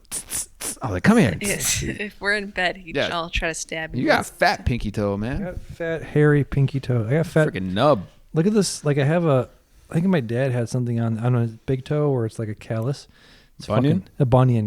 Well, not a bunion, just like a corn? A corn, yes. I think so. Oh, I almost fell over. Don't do that. Yeah, no, feet are gross. I stab her with my pinky toe sometimes. You stab her with your real pinky quick toe? though. Go ahead. The whole foot fetish thing. Isn't there something like wiring? I thought maybe it's a legend. Evolutionary wiring? No, it's just your sex people processing. with a foot fetish have a different brain wiring than normal people. It's like real close to what turns you on or something, like part of your brain. Close to what? And it's just miswiring or something like that. Probably, because that's not cross-wiring. Cross-wiring. Here's a question for you. Do either of you have a body part that is not traditionally looked at as sexy that you find sexy? I don't even understand the question. Girl's got a nice elbow. Like, pointy elbows? Oh, shit. Like, is there any body part that you find attractive that is not typical? If she's got pointy elbows, I'm out. And elbow was just, obviously, it was just an example. The dimple. It's a weird example, because that's the dimple on the back, the small of the back. Pretty good. You like that? Yeah. You know what I mean? Mm-hmm. I know what that is. Yeah. Oh, yeah, okay, fine. Yeah, we're going to go that. Puffy cheeks. Which cheeks? Oh, okay. A fat booty. For those not seeing what he's doing, he's pointing at his mouth cheeks. Like puffy face cheeks. Like a chipmunk. Yep. Chipmunk that shit up. Chipmunk that shit up. Carrie, what's your number 2? I used to call her Kirby. That's fun. My number 2 is the people started asking her what's in her mouth. Your balls. I told when I was an innocent 16-year-old or 17-year-old. Innocent lass. You gave me a Kirby keychain because you called me Kirby, and I had it on my keys. And my manager, who was like an old creepy man, saw my Kirby keychain, and he was like asking me about it. And I said, "Oh, I never really played that game. It's just because my boyfriend calls me Kirby because I have puffy cheeks." And he was like, thought it was hilarious. He made some blowjob reference. I didn't even mean it like that. I know you didn't mean it like that, but he turned it into that. And I just made your cheeks get real red, and you kind of look like Kirby sometimes. Ugh. Awful. And this was a 45-year-old man saying this to a 17-year-old But I mean, once I girl. realized it, I'm like, I guess that makes sense. My number 2 is The Hangover. Yes. The Hangover is one of the only movies I think that is funny from beginning to end. There's no... Can you think of a part of that movie that was not funny? No, because the entire thing was funny. I'm pretty sure I cried laughing throughout the whole thing. That's true. Yeah. And Bradley Cooper was super fine in it. Yeah. So. Yeah. Okay. Great. Also quotable. Yep. Quotable movie. Very quotable. Can't believe that first movie came out 10 years ago. Yeah, that was right on the cusp. I think it was 2009. It was, yep. Bradley Cooper had an interesting career. The first time I saw him was in Wedding Crashers.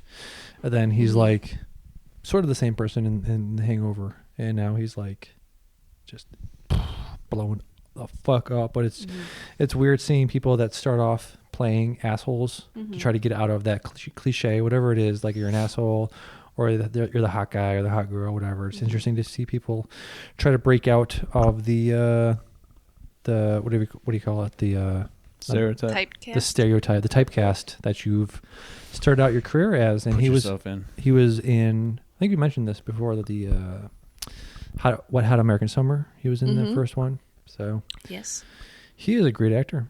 Great actor. Trying to find out other things he was in. Was that it for you? Number 2? Mm-hmm. Dan, what's your number 2? Zombieland. Is that 2000? In the 2000s? Yep. You're sure? Positive.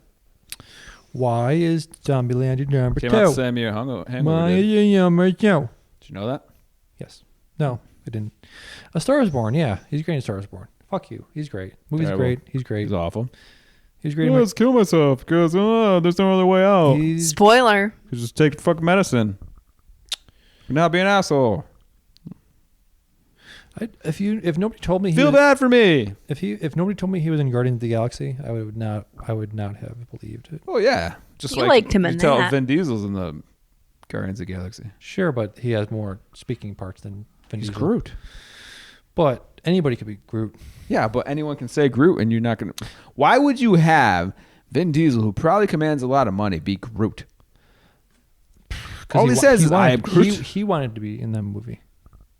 Yeah, I get it, but what's he getting paid? You could find someone just. I would say Groot for $5,000. He wanted to be in that movie. Vin Diesel wanted to be in that. So he's paying them? No, he's getting paid. So why is what did you say? Zombieland. Why? It was hilarious. And it's a shitty take on every zombie trope in the world. Love it. What is your favorite moment in the movie? When they're going through the rules. Jesus. And the always have your keys ready or something like that. Right. He's doing like a lap and he's got the zombie chasing him. He gets to the door. He drops his keys. Yeah. So he has to pick his keys back up because he can't fight with the lock. He's got to do another lap, get away from the zombie, and then comes back and then gets in his car. Yeah. Always wear your seatbelt. Double tap. Right. You know, just the rules were hilarious. Let's see. Well, I'll just keep going. Just the whole thing. Wrong. Wrong. No, the guy. Wrong. Woody Harrelson. Wrong. His no, shut up. We're not talking about her right now. Woody Harrelson, when he is like looking for his endless search for Twinkies, and he finds the snowball truck, and he's like, "Fucking snowballs!" And he's like, "Oh, these things are delicious." He's like, "No, they're not," because he wanted Twinkies. And he's like, "You don't like snowballs? Who doesn't like snowballs?" He's like, "I don't. Coconut sucks. Not the taste, the consistency." And I was like, yeah, I agree with that. You still haven't mentioned. Yeah. You still haven't mentioned, well, the best part, my favorite part. No, Emma Stone. Keep going. I don't give a shit. Emma Stone, yeah, fine. I would. Oh. Well, I was getting there. Thank you. Well, go there. Get there. I'm not getting, well, Pull into that it spot. wasn't that great. It was funny, but it wasn't that great. Get there, please. I'm done now. Chomping at the bit. I'm done now. Okay, Bill Murray. Will you stretch up? You ever see a cheetah stretch out before he takes down a gazelle? No. It's like, oh, that's a good point. Bear debris. Go ahead. Talk about your Bill Murray. Bill Murray got shot because they thought he was his actual zombie. He was pretending to be a zombie, right? So they was shot in the stomach, and he goes, "Okay, I'm done. I'm dying."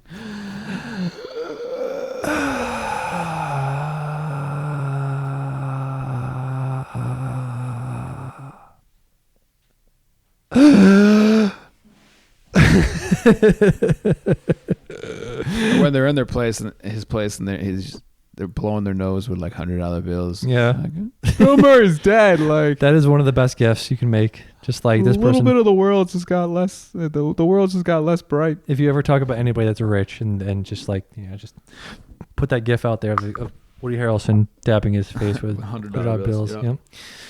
My number one movie from the 2000 to 2009 era is Children of Men. Children of fucking Men.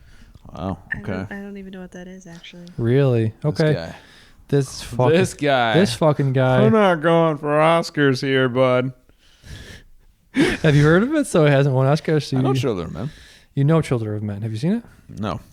So what I'm going to do is just show you a clippity clip of Children of Men. It's let me see what year it was. 2006 drama / sci-fi starring, what's his name? Clive Owen. This man. Let me see. Do you know Clive Owen? Mm-hmm. Clive Owen. Let me get a picture of him for Carrie. You know who he is? Okay.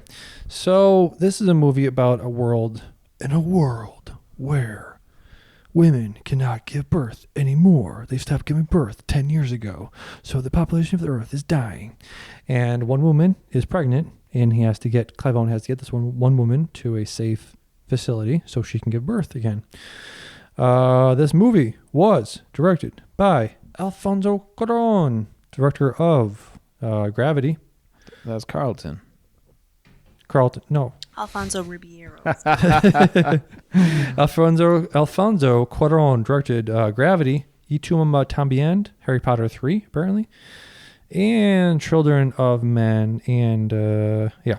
So this is a great movie because there is that thing. What do I like about movies? What is my favorite part?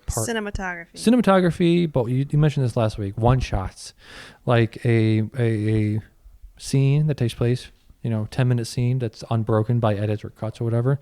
One of the best one-shot scenes you've ever seen in your life. Just there's people shooting it. They're trying to escape this safe house, the guy's Clive Owen's leaving the safe house, and there's people shooting at him and explosions going around. It's just like, if you think about trying to make a one-shot scene using practical effects, if you think about the people in the scene, the background actors, the explosions, the car has to be in the right place at the right time, the camera has to be in the right place at the right time.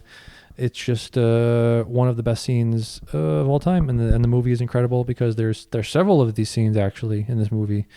I'm actually going to pull this up. Why don't you, Carrie, talk about your number one while I pull this up. Okay, my number one is one of my favorite movies ever. I love it so much. Yeah, The 40-Year-Old Virgin. I love this movie. I love Steve Carell in it. Yep. He played a very convincing virgin, and this was like before Steve Carell really took off. Yeah. He just like maybe done one season of The Office. It wasn't that big of a hit yet. He was on The Daily Show, I think, before that. Yes. Maybe. Funny but cute too. Oops. Another very quotable movie. Yeah. Hey, hey, hey, motherfucker. And of course, I hope you have a big trunk because I'm putting my bike in it. My favorite scene though is that I don't know that anyone else would have the same favorite scene as me. When he's in, I can't even remember what he screwed up, but he's just walking through his apartment screaming. Just, like, how many times have you just wanted to do that? Yes. You're just so frustrated. I like the part where he was in the bookstore and he was just parroting back all the shit. And it was like the failed attempts where it was just like, are you fucking retarded? And he's like, do you want me to be fucking retarded? That was fun. And of course, you have the back and forth between Paul Rudd and Seth Rogen. This was actually improvised, where they're like, honey, you're gay. You have a rainbow bumper sticker in your car. That was fun. I actually forget that those two were. Yeah. Yeah. We've used that quote many times. You know how I know you're gay? Yeah. Mostly because we have a gay friend. So. You like balls in your chin. You literally like dudes. You literally like dudes, yeah. You show me pictures and half naked dudes all the time. You want a dude in your butt. So shout out to Aaron if you're listening. Yeah. So I'm gonna show you like 2 minutes of this one shot scene. This is them in a car trying to escape. You fucked up. They've been ambushed, and they're in a car and they're backing up, and the camera is inside the car and it's circling around inside the car to show different things of what's going on. She doesn't look like she's in good shape. You have Julianne Moore, who just got shot. In the throat? In the throat. She's pretty much dead. And then the car is still going. They're trying to help her not die. I mean, she's dead, but it's just... She's not the pregnant one, is she? No. Clive Owen has his hand on her throat. We have... is that Black Panther? That's Chiwetel Ejiofor. He was in Doctor Strange. Some cars pass by. But yeah, you get the idea. It was like... Let me back up a little bit. But yeah, it was just what is it? 4 minute one shot scene. That's the 2 hour mark. Yeah. Alarm. We've got to wrap it up here. But no, Children of Men, just for the themes talked about, for the cinematography, for the acting, for just everything. One of the best 2009 movies. And Carrie had, what did you have? 40-Year-Old Virgin. Loved it. For the quotes, for the comedy, for the... Screaming through the apartment. Catherine Keener was amazing. That was his girlfriend. Mm-hmm. His girlfriend. First time we saw a big boobied girl. What's her name? Two Broke Girls girl. Oh, yeah. Kat Dennings. Yeah. Kat Dennings. Those fucking tatas. Diamond Dallas Page's ex-wife was in that. Was she? Who was she? Kimberly Page. She was speed dating round. She's the one with the tit hanging out. Oh, that was such a fake fucking tit, dude. No, those are real. No, it was not, dude. Look Diamond at the Dallas tit. Page's wife. Take another look at that tit. I'm telling you, those were implanted. There's no way. Yeah, I thought you meant like it was a prosthetic or something. No, yeah, it's definitely. Yeah. Well, implants, I guess, are implanted. Right? Like it flops out and it's just like a ball. It's just like. Yeah, dude. She used to be on wrestling for sure. They got. But the areola was like half of her tit. It's just like. If you're implanting titties, like look out for that. Like if you're trying to make it look natural, don't have her whole areola be like half of her breast. You go fuck a goat. I just remembered another quote from that movie when she confronts him in his apartment and he's got that vagina model. She goes, "What the hell is that?" "It's a vagina." What are these? Your date rape drugs? Oh, that's a Mentos. They're the fresh makers. She's like, "What is that?" Vagina. Vagina. So exhausted. Wasn't he like drunk too or something at that point? Yes, he was. Yeah. What's her name from Pittsfield? Pittsfield chick was Elizabeth in that Banks. Yeah. And it had that tall broad in it too. The tall broad. The boss, Jane Lynch. Yeah. She was funny in it. That whole thing of like, I would fucking fuck you. I'll fuck you so hard. And then she starts singing. That's pretty good. If she could she's very, when you talk about typecasted, she's been typecasted. Yeah. She has her specific role. She does. She was in that. Yeah, right. She was that mean, like boss type. She was with that weird vibe. Yeah. Like I don't want to be in a room alone with you. You ever seen Role Models? She was in that. I was really good in that. That's where she played Role Models after that, and it was kind of like you did the same thing. If you were an actor, I mean, would you want to be typecasted or would you not want to be? That's a good question. If I ever had a podcast where I interview people, that would be like my first question of like, how do you feel about being the same person every time? Like, do you want to not be that person? Like, if people call you into the audition room and be like, all right, we want what we want. Just give us what we want. Don't do anything different. Just like, all right. Right. I mean, would you go along with it? I know some people don't want to go along with it. Yeah. I was listening to Bill Simmons' podcast, and he had Omar from The Wire on there, and he was saying how they're like, just be that guy with the scar on his face. Yeah. Be Omar.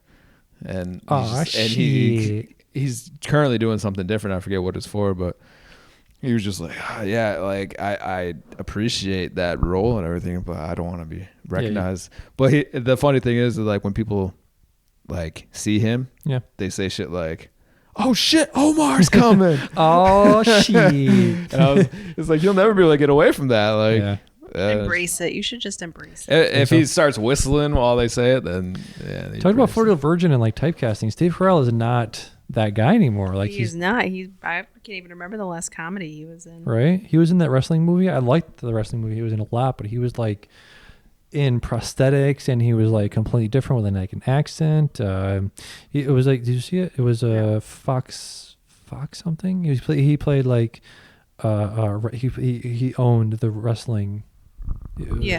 The group of like college. I read about it actually recently. Yeah, he was DuPont, John DuPont. He like owned a wrestling like the center where they trained or whatever, and he like killed the guy because he was, I forget why, but he just ended up shooting him. Yeah, and it was an interesting thing of like the guy had like a meltdown. One of the wrestlers had a meltdown like 2 days or the day of the competition, and it's collegiate wrestling, so you have to be like the weight. You have to be like 155 point whatever. Yeah. And the guy was like binging on chocolates and desserts or shit the night before, so he gained like 2 pounds. So then they have it was Channing Tatum and the Hulk from the Avengers. What's his name? Banner. Bruce. Yeah, exactly. Ruffalo. Ruffalo, exactly. Ruffalo. So Ruffalo is his trainer. And he puts Channing Tatum on. He puts him in this like sweat. Right, it looks like a plastic bag, garbage bag, and he puts him on this like chair to train in this like indoor cycling thing. And he's like, "You need to lose 3 pounds in like 10 minutes," and it's just like, what the fuck? That's insane. Well, like, they're hoping it's all water weight. Yeah, there's no way you lose any other kind of weight coming from that. USC guys do that a lot, right? Yeah. They'll lose like 30 pounds in like it's disgusting. That's actually super unhealthy. A lot of people, well, not a lot of people, but a handful start dying from that stuff. Yeah. What is your number one? I'm going to do 1A, 1B. Go ahead. And 1B was already talking when you said Hangover. I don't remember laughing at a movie in this time period that was like that funny in a long time. The other one, though, the original, I think, Wedding Crashers. That was the one that I had to take that one off my top. Yeah, it was like right on the cusp of being in my top 5. Yeah, on the cusp. Yeah, no, I think that's the one that I was like, that's the original one where I'm like dying, laughing, like crying.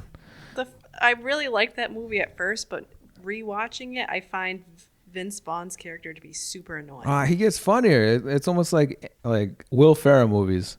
I thought it just got funnier, the stuff. I found him to be obnoxious after a while. When he was like getting the shit kicked out of him in the football game. Mm-hmm. That was funny. And he's just like, yeah. Well, you haven't had this motherfucker dry hump you up and down the field. He's like, oh, he's on the ground again. He's like, I can't breathe. I mean, he was, but he was meant to be obnoxious. And then it got to the point where he got his shit together, and then Owen Wilson became the obnoxious one, you know? And that was an extra layer of like something, like if you thought that movie was going to end the way it did, just like he's the one that needs to grow up suddenly. Mm-hmm. You know, like you wouldn't have thought that. You thought like Vince Vaughn would be like when they had Will Ferrell be like the guy they all learned from. That just made perfect sense. Like, Mom, the meatloaf. But to me, it was the original. And it's hard to say that it was better than Hangover, which is why I have them at 1A, 1B. But because I remember dying laughing for both of those. Probably my favorite comedies, like besides Deadpool. I don't think I've ever had a reaction to a movie that intense. Somebody's at the door. Yeah. Your turn. I think it's but yeah, you know, that's my number one and B. Respectable. Wedding Crashers was good, but I think Hangover's better. He had a 1A, 1B for Wedding Crashers and The Hangover. So much work now without the arm. Wedding Crashers and what else? The Hangover. Wedding Crashers and The Hangover. Wedding Crashers is, I said this already, like the Brady Cooper's first movie I saw him in. Like the fucking asshole in that movie. And Isla Fisher was in that. She fucking jerked off. What's his name underneath the table? Oh, so good. Vince Vaughn. Vince, yeah. Oh, man. Yeah, that's probably their best movie together. I think they've done a couple things together since then. Yeah, fucking all of the quotable scenes in that movie are incredible. Yeah. Yeah, I was saying it doesn't hold up as well for me. You don't think so? Like, I think Hangover's funnier. I really liked Wedding Crashers when I first saw it, but I don't know. I watched it again, or parts of it recently, and I was like, maybe it's because I've seen it so many times. But yeah. But I think over it. I think I would put Hangover over Wedding Crashers. The poor what's his name? Bradley Cooper. Sort of like was the asshole for a while. Yeah. Was it the same year? He played a good jerk. Was Wedding Crashers the same year? I think, no, Wedding Crashers was earlier. Was it? Yeah. Wedding Crashers, I want to say like maybe 2 or 3 years earlier. Yeah. That's an interesting idea of like crushing weddings. I mean, yeah. Getting laid It'd have to be a very big wedding, obviously. Yeah. I knew who every single, at my wedding, I was like. Yeah. Because you do go and talk to everybody. Yeah. Yep. You're supposed to. So yeah, I knew every person at my wedding, even people that I'd never met before. I knew who they were because I knew who +1 they were. And yep. Great. Good great stuff, movies. though. I mean, great if you're gonna crash a wedding. Good food, good time. Yeah. Good booze. People. Yeah. Let loose a little more. Yep. So, is that it? We done it? We done the top 5 all movies of 2000 to 2009. Let me try something here and get Killing Eve's music in here. Let me plug this in and talk about that a little bit. It's different music than I've heard in a long time. It's sort of like this isn't gonna work. God damn it! I want to be able to hold this thing and do this thing at the same time.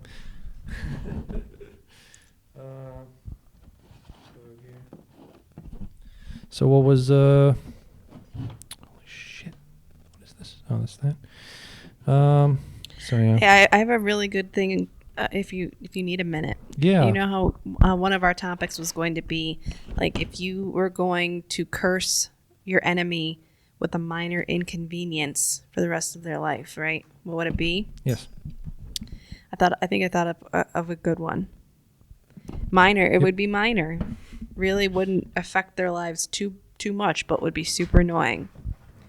Red traffic light every single time they go through a light. Every single time it turns red as right before they go through. How annoying would that be? Be so fucking annoying. Yeah, it wouldn't hurt them at all. Wouldn't cause, they would be 30 seconds later to everything in life. But yeah, minor. Like I said, the socks thing would be sort of really annoying. I like that one. Like you put on clothes and it's just always itchy. You always have something itchy in your back. Like you just can't get rid of it. Too. You always have like something stuck in your teeth, but you can never get it out. You put some thought into this. Yeah, all of the ones I thought of had to do with driving because that's when I get my most annoyed. I had another one like always following somebody that's going 5 miles below the speed limit. Yes. That's annoying. Somebody like pulls out in front of you all the time, everywhere. Yeah. That would be a good curse. It would be. Like someone I don't like. Yeah. Your car pulls to the left always. Some bird just shits all over your windshield every single day, like a giant turd.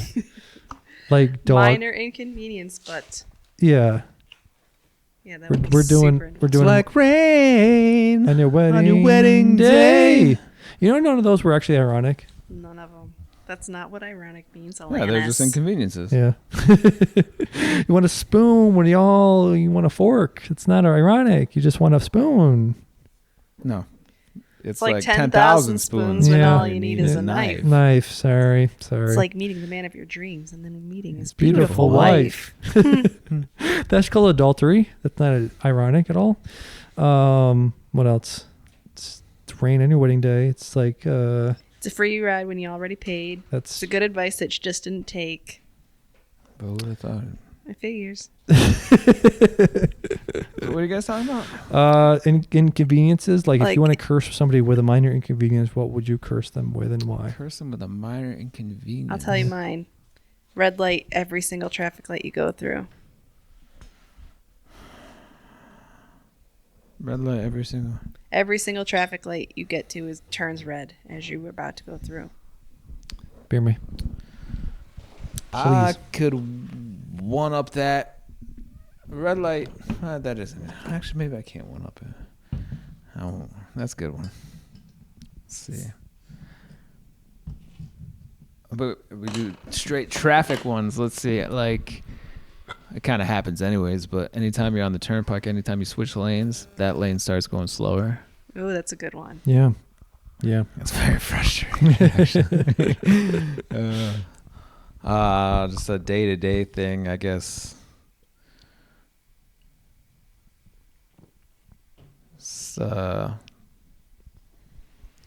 Nope. Can't find your spoon. I mean, she had something there. That's true. Yeah. I don't know. I never thought minor. I always go big stuff. Yep. Oh. Your tank's always on empty. Why? It always goes back to cars, man. And that's what I said because that's when I'm most annoyed. Yeah. That's when I'm driving. Yeah. Can't think of anything else that like or just got an itch that's never satisfied. Oh yeah. Yeah, so I mentioned that like with the clothing, there's some sort of like tag or like something in you, touching you. Like a butt inch. A butt crack inch. Butt crack itch. Because you're not going to be able to like scratch that in public. Like if you have any shred of self-respect. I'm looking at it. I'm making direct eye contact with Damian right now. Yeah.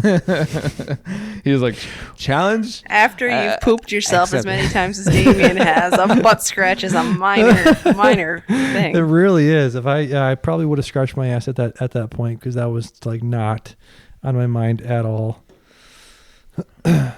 Maybe your cell phone battery is always at 12%. That is a very inconvenient thing. So, got a thing here from Killing Eve. The music. I mentioned the music being very good. I'm gonna play some right now. It's very what was her name? One that died. What was her freaking name? Is that door right there? What was her name? The chick that died at 27. Amy Winehouse. Yeah. Good call.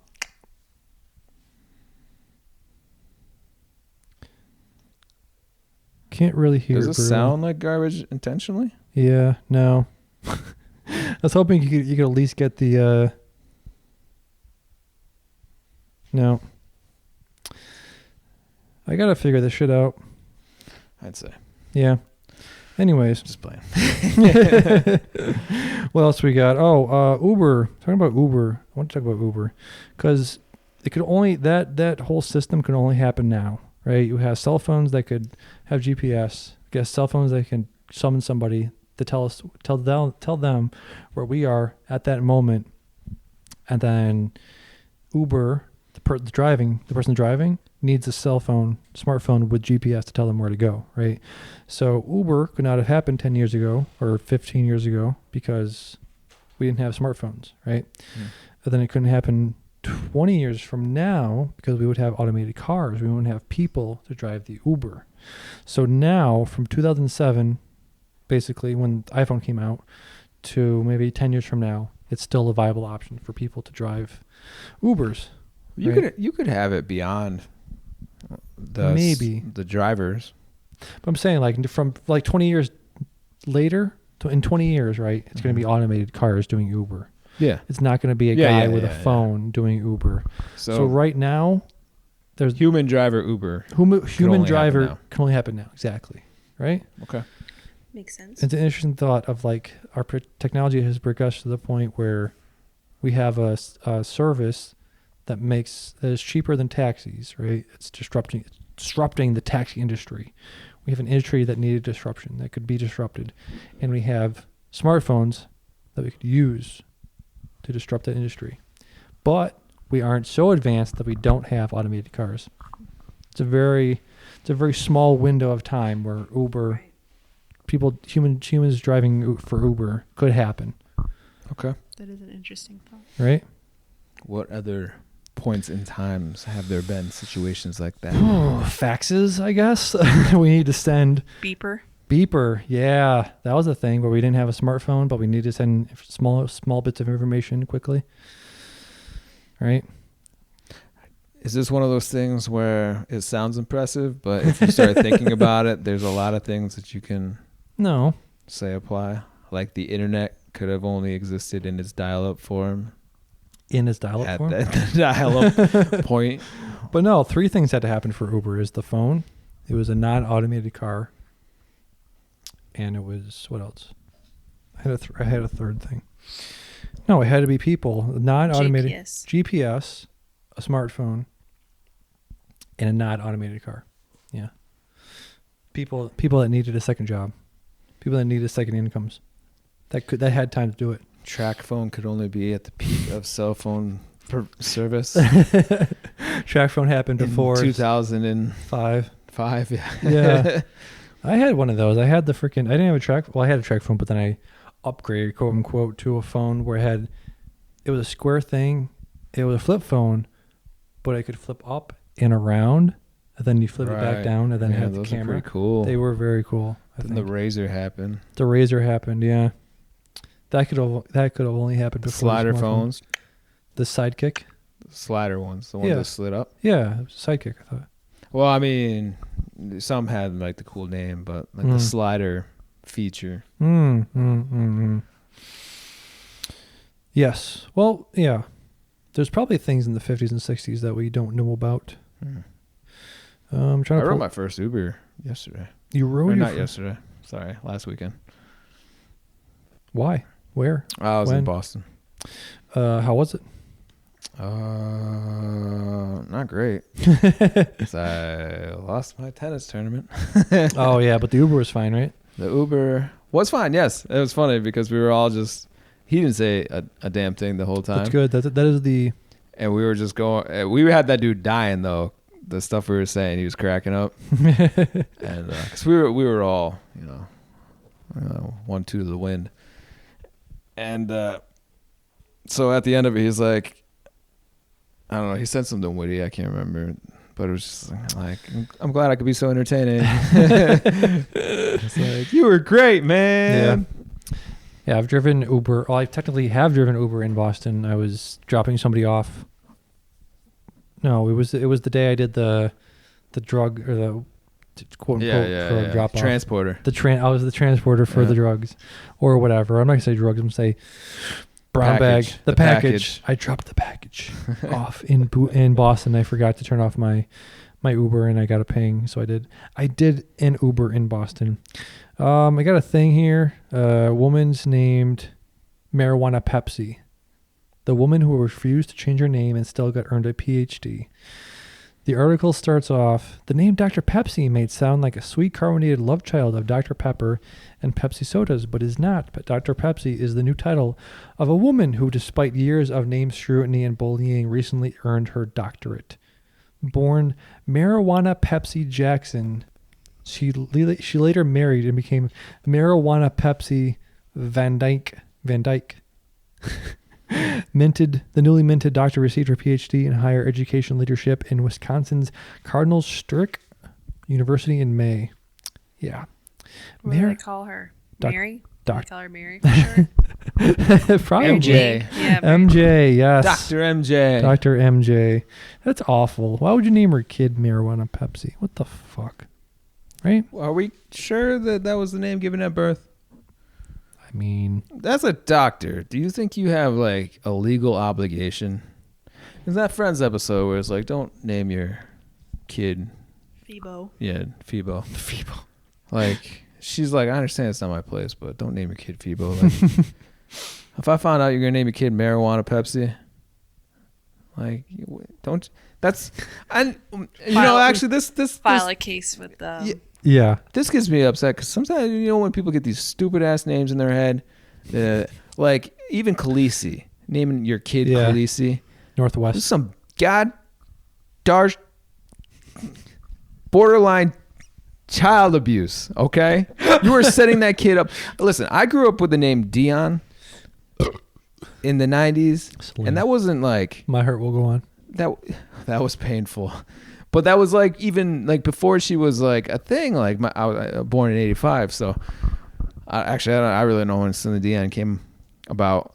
But like you were setting me up to have an uphill battle. Grey Poupon, Dijon Mustard. I mean, Deion Sanders. Deion Sanders. Well, Primetime's not that bad. I wish people started calling me Primetime, but that's not what I'm gonna get. I'm gonna get Grey Poupon. That's what I'm gonna get. I saw an article where mother, I think it was on an airline, she got really pissed because she said that the airline, this what do you call them? That's stewardess. Flight attendants were making fun of her daughter. Oh. Her daughter's name was spelled ABCDE. Oh, goddamn. And she pronounced it Abacidi. Oh yeah, I saw that. Oh, goddamn. Yeah. Like, what are you thinking? Just don't. ABCDE was how it was spelled. The parent must be someone that likes to fight for a living, like conflict. What did you think was going to happen with that one? Yeah. Do you have any like HIPAA laws that stop you from talking about your students' names? Any weird names? Oh, that's total. This kid was not my student. Just to be clear here. But have you had any weird student names? Yes. Like what? Well, you can talk about names. I'm not going to talk about names. Well, I mean, just a name in general. Like, you don't have to say that. student, but like just names in general. Like, I'll freaking anything. Just literally anything anyone names a child these days. What did Kanye name his kid? North. That's funny. There's North. There's Saint. There's like, how many of them are there now? There was a new one just came out, right? Didn't he have a new one recently? Yes. I'll look it up. There was another one. I think they're on their fourth kid now. It's something even worse than naming your kid something stupid is spelling it stupidly. Like you have an obligation to teach your child how to do things, and by spelling their name phonetically wrong, like differently than phonetically, is that freaking should be a crime. Tradition. So we got We got Saint West. We got Northwest. We got Chicago West and Psalm West. He's got five kids. Four kids. When did that happen? I know. Well, I think Kim only had like 2 of them. Man's going crazy. The other one's through surrogates. Really? Yes. Bro, wait. Did she agree to that? Wow. They're still her kids. I'm assuming I want maybe like surrogate before that or something. I don't know when they started dating or anything, but shoot. What is she? She's just like, I don't want to have babies anymore. She seems like she's physically capable. She's got childbearing hips. She does, and a butt. Childbearing butt. Childbearing booty. Is that a thing? That is the thing. I'm talking about it right now. It's a thing. I just made it a thing. Man. Do you guys want to play my game today, or we do? Real quick, if you were here to piss off, if anyone was to get pissed off about your podcast, like this obscure, like I don't even know how I would find out about it, but you would get a cease and desist from Kanye. Out of anybody, it'd be Kanye. If you're listening, fuck off. Come fight me, bitch. I like your music. Fight him, I'll watch. We will play your game, Carrie. Play your game. Bring us your game. What you got? The game is how many bands can you name with numbers in their names? Oh, shit. That's pretty good. Okay. You can't beat me. I'm just telling you. Because I already played by myself. You already played. You cheated. Do you have them written down? Because that's not... I wrote down all the ones I could think of, yeah. That's not a No, game. but I'm not playing you. You two play. Oh, okay. And you can see if you can beat my record. All right. We ready? Maroon 5. Blink-182. Yeah. For the easy one, that's bands with numbers in their name. I'm gonna check them off as you get them. Yeah. So we got. Don't look at my list. No, Blink-182. And what did I say? Maroon 5. Maroon 5. Wow. Shit. It's all over. Oh wow. The 5. Oh, Jackson 5. Yes. 3 Doors Down. Yeah.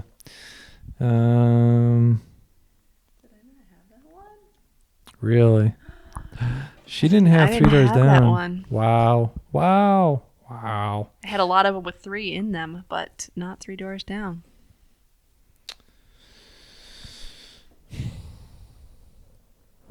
Go ahead. Yeah, he's like, I don't know. It's you next, buddy. I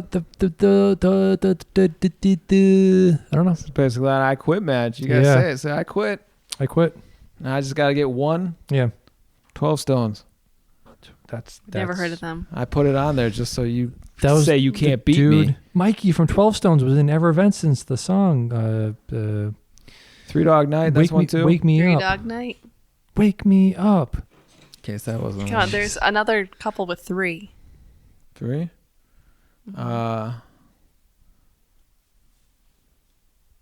Third Eye Blind. Third Eye Blind. No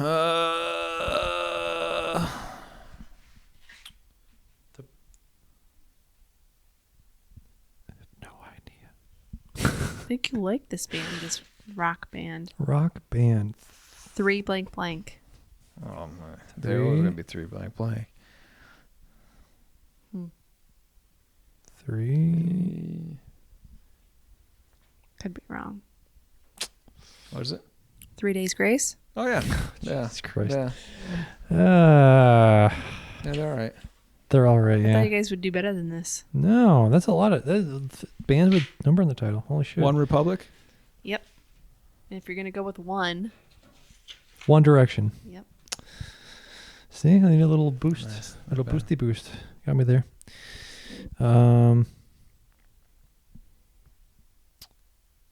2 rock bands with the number 7 in them.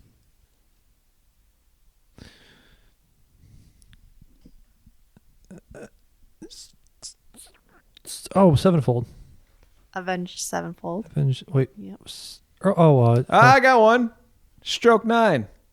Didn't have that one. Yeah. Good job. Good job. Avenged Sevenfold. Good. That's good for you, buddy. There's another one. Another rock band with 7 in it.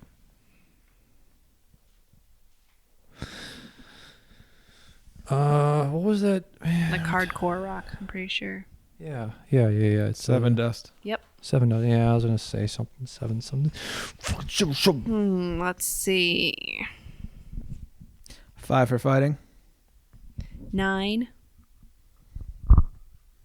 9 blank blank. Did you get 5 for fighting on there? No, I did not. Oh man, you think you beat me? She says. I came up with 20. Oh, she might. Did you come up with it, or did you Google some of it? No, I came up with these. Oh man. 9. Another rock band. Early, like 90s, I would say. 90s. 9. Were their heyday. Came out during that later end of that grunge.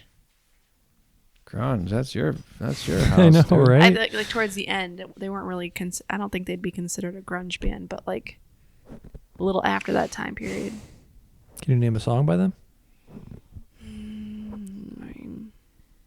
No. I could tell you the singer's initials. Or something. Ben Folds 5. Ben Folds 5. Yeah, I know I didn't have them, But that's not 9. 9 fingers. 9 fingers. Oh, 5 Finger Death Punch. that's one of them. But 9 Inch Nails. 9 Inch Nails. Yeah. Oh yeah, okay. Yeah. What else we got? Another rock band you like? Oh, Finger 11. Yep. Wow, there's a lot of them actually. Yeah. Matchbox 20. Oh yeah. Eve 6. Fuckers. Eve 6. 311. Inside Out. 311. Okay. B-52s. Now is it 311? Because I was just about to ask the question. What is the highest number someone has in their name? That would be 311. I'm sure there's not something like A million. Love Machine 3000 out there or something. 10,000 Maniacs. 10,000 Oh Maniacs. yeah. I didn't write that one down. I Yeah. won't count it as one of mine. B-52s. 50 Cent. 50 Cent. 50 Cent. Nice. Sum 41. Oh yeah, so I kept trying to think of the band that I was missing that was Blink 182, but wasn't. U2. Yeah. They suck, sure. I think that's all of them that Okay. you guys missed that I got. That's a good game. Good game. Bands with numbers in the title. Speaking of bands like Effervescence, there's a tweet. Effervescence. There's a tweet by Zachary Fox at Zach Fox. Hey, has your dick ever been too soft to have sex, but you don't want to disappoint, so you ball your dick up like some old homework and hit him with the shrimpy and hope your dick wake up inside like Effervescence?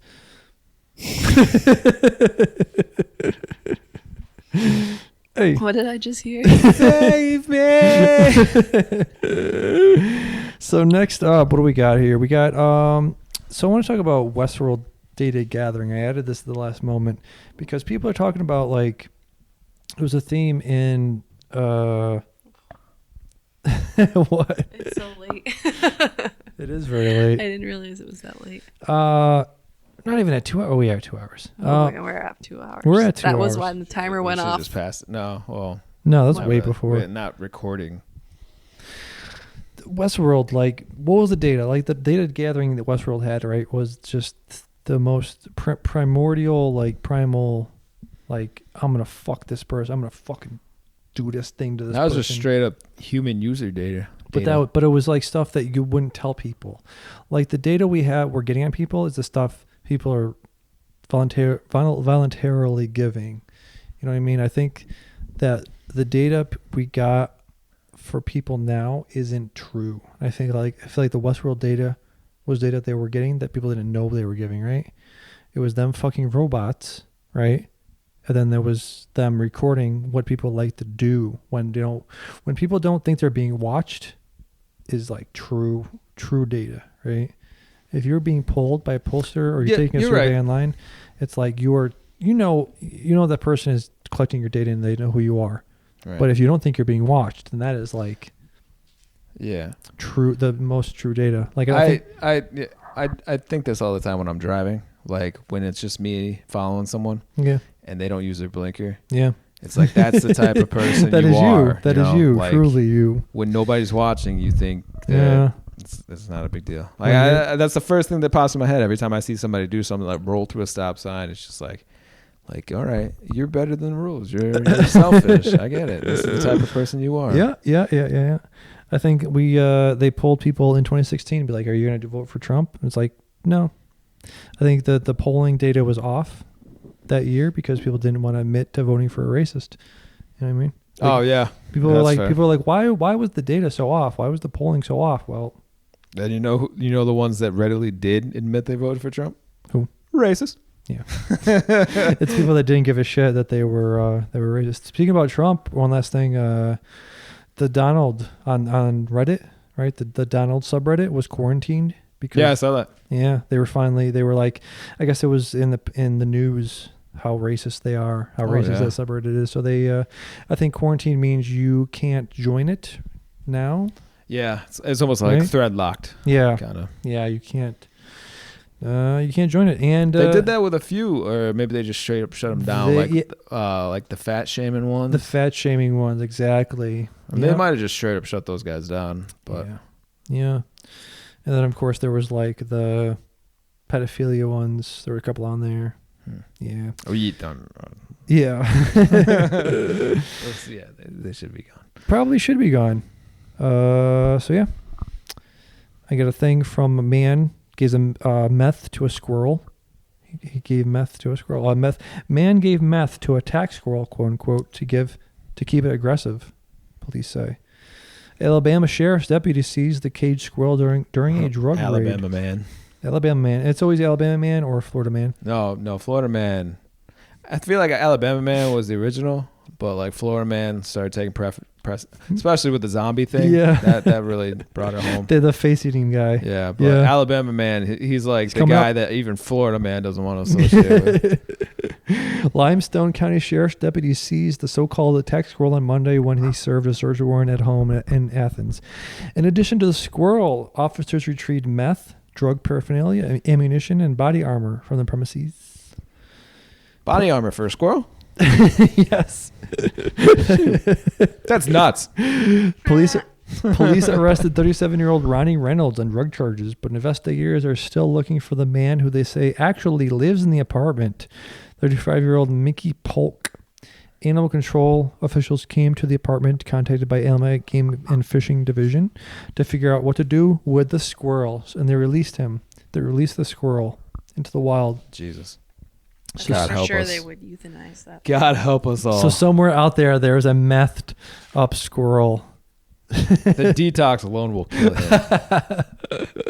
And if he survives, oh my God. Have you ever had a squirrel friend? You ever feed a squirrel? No. No? Do you have squirrels around here? Do you have a squirrel feeder? We got rabbits. You have rabbits? Really? Lots of rabbits. Lots of rabbits. Skunk. Our neighbors used to not having squirrels.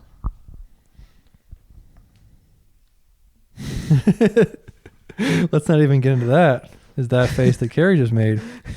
Try to say Sith pussy. No, actually, no. Real quick, people don't like squirrels, like, and especially people that come from like farms. Like, squirrels are destructive creatures, so it's very common. I didn't know that. I've talked to like people like a dentist. Say squirrels are the bane of their existence. I always assumed they just squirreled away their nuts. Yes, that's what they do. And they prepare for winter. But they are a rodent. they're essentially a rodent. Yeah. So yeah. But yeah, nobody likes squirrels. Try to say Sith pussy 3 times fast. Carrie. I don't want to. You're not going to provide anything? Fine. What do you want me to say? Sith pussy. Sith pussy 3 times fast. Sith pussy. Sith. Hold on. Last shot. You ready? Go ahead. Sith pussy. Sith pussy. Sith pussy. Ha! Sith pussy. Sith pussy. Sith pussy. Pussy. Pussy. Pussy. Carrie. Sith pussy. No, thank you. Sith pussy. The trick is, you gotta say it slowly, build up, and then finish strong. Sith pussy. Sith. You guys win the game. Sith we won. Pussy. We wanted you to hear that. Sith pussy.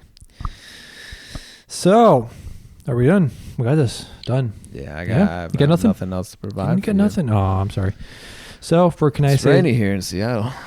It's rainy here in Seattle in the greater what is it? What bay were we in? Puget Sound. The Greater Bay. The Elliott Bay on a warm June evening. Puget Sound. Puget Sound? What is a Puget Sound? You said Puget Sound.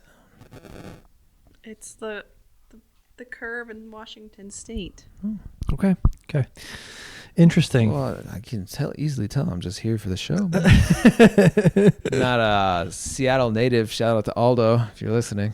Yeah, Aldo, we're in your... He knows what Puget Sound is. Puget Sound. Let's go to Puget Sound. Find out what Puget Sound is real quick.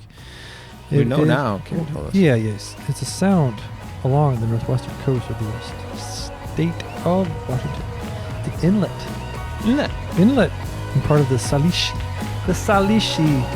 Is it? Yes. 4, can I say something? I'm Damian. And Carrie. Bye. Have a wonderful week.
Yeah, he was saying that. Wait, so he said that last week, and he was like, "So are we going to DC?" And then he's going to Turkey this week. Well, he's right? coming back, and then he wants us to go. I don't understand. How long is he going to Turkey for? 2 weeks. You're not paying attention to what he says? No. Yeah. It'd be fun, but it's just not realistic for me. No, it's not. If my kid went to Turkey too, then I'd be able to go. What's that gonna do? Oh, no, I don't want to send my kid to Turkey. What? My kid will not leave the country without me. End of story. Especially now when it's like we might be in a war with Iran, and it's like you want to go to a fucking... Especially now, fucking hey, Middle Turkey East has been a problem for a considerable amount of time.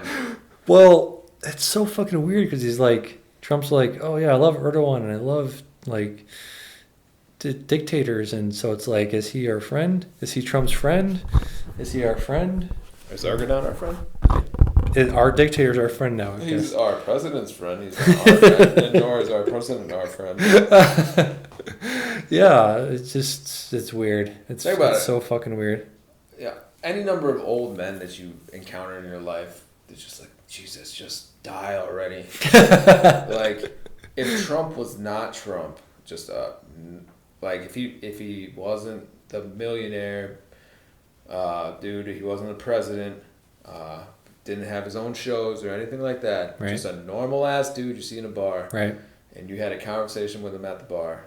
When you leave that conversation, do you say, "Wow, I'd like to hang out with him again," or do you just say, "Fucking God, this dude at the bar"? Well, yeah, he has that the most base level. He has that common narcissistic, like, oh, you want, like, I would leave their conversation thinking, this person wants something from me. This person just has no empathy. He has no base morality. He has no ethics. He has no, he has nothing that makes people. Like, if I didn't know who he was, I would leave that conversation thinking this person is a psychopath. Right? He'd be like, oh, look at this old bitch. Steal her credit card or something. He is the American version of the fucking Nigerian prince. It's just like, I would leave that conversation thinking this person, like, in a bad way, try to scam me. This person made it perfectly clear that he wants my money. I think there's more danger to him, like, straight Yeah. I feel like he'd be the old guy that put something in your drink. Or the old guy that got a little handsy. He was like, "What? Come on, we're all friends here." Yeah. Come on, guy. I didn't bring this in the podcast, but I was talking about the fact that who called him a dumbass, like, or a fucking retard? Somebody called him a retard recently. Literally. Iran. Somebody called the White House afflicted by mental retardation. Hey, someone had to say it. Would you ever think that you'd be living in a world where one country called us, our leader, a fucking mental retardation? Yes, I do. Actually, I think you do. By now, I think somebody should have said worse. It's like that football talk. De beer to me. I just picked one. That's a good one though. I haven't had it yet. It's nice. What is that? The Helens or is that the Sidecar Orange IPA? Sidecar. But it's not the orange. I call it Dekar. Did you have the orange? I had both these ones. These are both good. You had the orange. I haven't had the orange yet. But where's your? No, actually, I feel like people call people worse by now. Actually, they have in the past, like calling people little man and shit like that. I mean, Trump has been doing that. But before Trump, I'm saying, if you were before Trump, would you think that this back sort of talk would have happened in public? Yeah, in public? Punches in the 60s and shit. I don't know. I don't think it was publicized. I think and even before that, you think like in the more primitive, like fucking England versus United States. But did he get out in public? Not even the United States at that point. Like, you know, like anytime somebody goes to war with someone, they're gonna be like, "Fuck that dude. He's an asshole. He's stupid." Did that get out in public before now? Yeah. Before the internet? Well, especially back before. Well, I'm saying like even before like internet was a thing, like colonies and shit like that. You know, you got people from a different country be like, "No, that dude," saying something like that dude's like a heathen and an imposter and fake king. Like that shit was like, who the fuck do you think you are? You know? Like, it got written down in like parchments before, but as far as that, you're saying like in the PG world. I'm saying before internet, pre-internet world. Because I look at it like sports too. Like I don't have a set example in like politics, but like you got coach speak in sports where a coach is going to say shit that hypes up bad players to try to bring something out of them and like, but they'll also always say like, oh, he's not a bad player, he's just misunderstood, you know, that kind of stuff. Right. Until he's on a different team, they're not gonna like start besmirching his good name. But it's been on the internet now. But before the internet, did it get out? Did that stuff get out? I'm saying before, no. To the general public, like you and me. There's a leak now. There's moles and you and no, not moles. I'm saying you and me. I heard about this because it was on the internet. Mm-hmm. It got out. Mm-hmm. Somebody put this on the internet, and you and me now are hearing about it. Would people like you and me hear about it 40 years ago? Not always, because you'd have to. You could buy the paper or something like that. You know, you could just be like, no, I'm not. Don't release this, and they could hold on to it for a couple days. Exactly. Damage control. Exactly. Not so much these days because anybody with a microphone could screw somebody over. That was a big theme in this new season of Killing Eve. Of like, secrets are over. There is no secret. There is nothing secret being kept anymore. There is no purpose for intelligence agencies like the MI6 or the CIA or the FBI. Anything that's said, anybody to anybody, any information that's passed from you to me or anybody else, it's not secret anymore because there's bugs in our phone. There's bugs everywhere. There's video cameras. There's audio listening technology. It's like almost any time they can flip a switch. Just be like, well, what would they call that? Order 66, kind of? Yeah. Executive orders.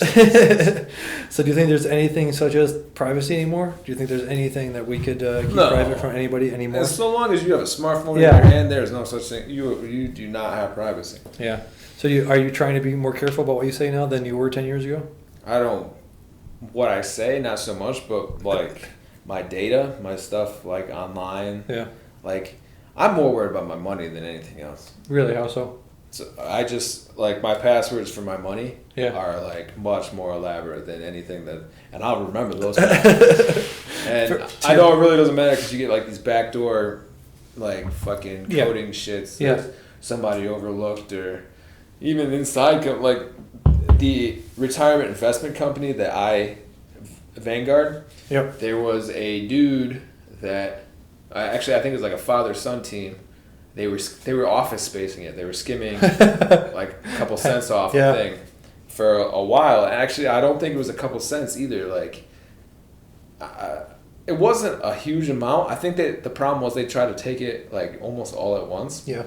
But it was like still like the fact that that's happening and something like that. That's the kind of stuff that I'm more concerned about, because that's like if I lose all that stuff, then what the fuck is my life gonna be? Like that's I want to retire. I want to be on a beach, so when the bomb is finally dropped on us, I could just be sitting on the beach and just be like, all right, I at least made it this far, and I could go out the way I want to. That's how I want to go out. Yep. Make it quick, and I want to be sitting on the beach. So you should probably have. Do you have like cash somewhere? Do you have like all of your savings? I really should do that. Digitized? I should have like dig a hole in the yard. Do like Vegas vacation. Yeah. Yeah.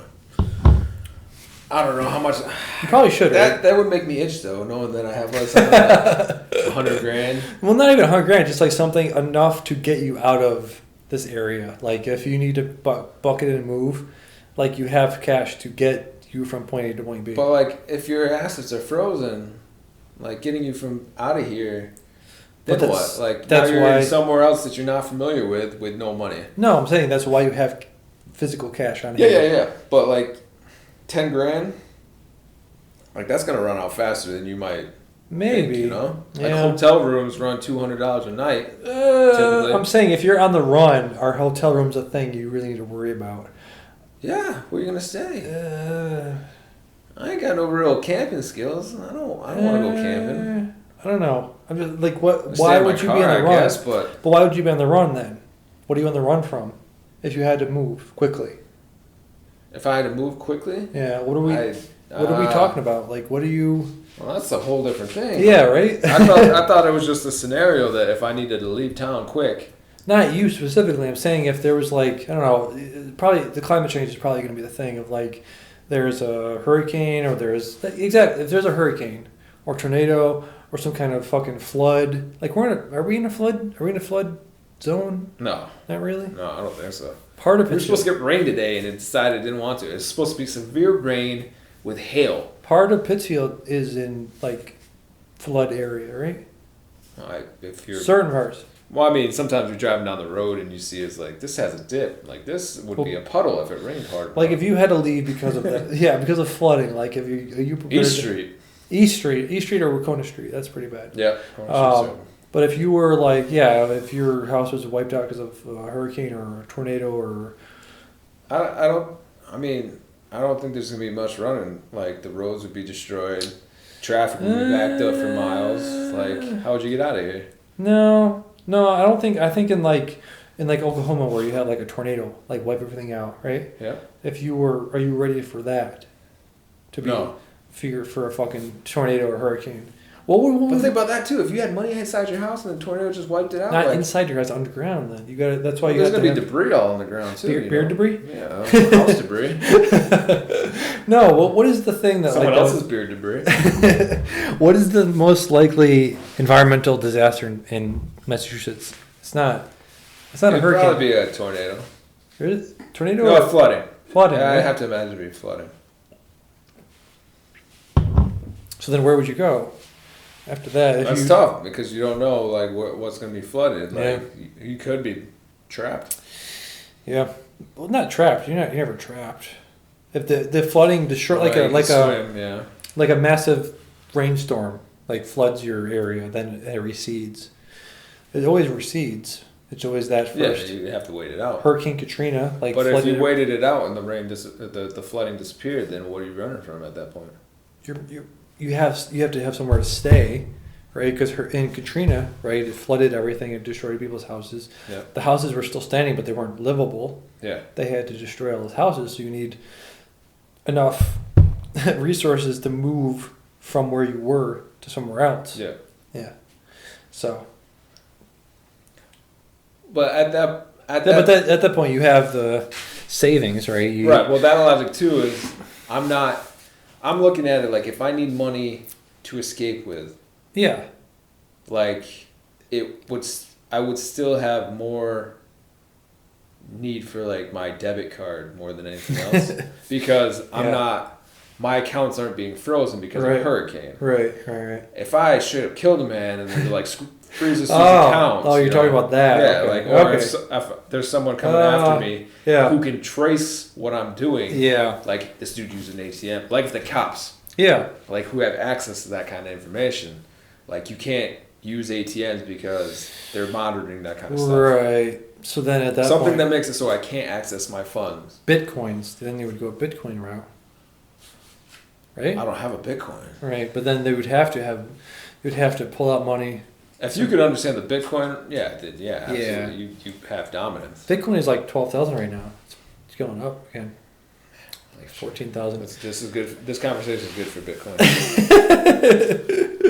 Oh man, I would have loved to get in on Bitcoin. Do you know it was fucking $400 like 5 years ago? Remember when Andy was saying that?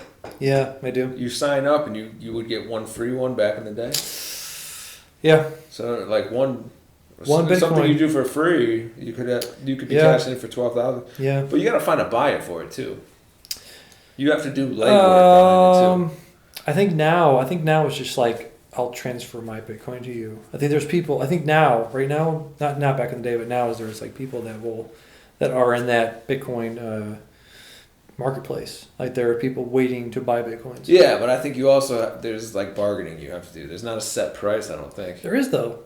Yeah. It's 14,000. Well, it's like my solar credits. You know, like I build up money and I have to choose an aggregate to sell to. Right. And I kind of pick the price. Like if I think it could go higher, then you sell for that. Yeah. Like when you put something on the market, there's a chance that it could go higher. Right. If that's what like they're going for on average. Yeah, not like, average like it is. You sell that and it is. But at any second it could go higher, right? Right. But if you sell it right now, you. So think of it like the auction house in Final Fantasy. Okay. So say like you saw how quickly that shit would change. So you selling it for 13,000. Right. And then that's the original asking price. Yep. Someone undercuts that. But that's the price right now. Like if you sell it right now, you have to buy it. You have to get that much. I mean, you don't have to though. You do though. It's like really? You're selling stock. Like a set currency. It's stock. That is stock. That is like stock fluctuates. But is that like a currency? Well, even currency fluctuates though. That's what I'm saying. You at the point at which you sell it right now, 1:13 a.m. Whatever it is, June 30th.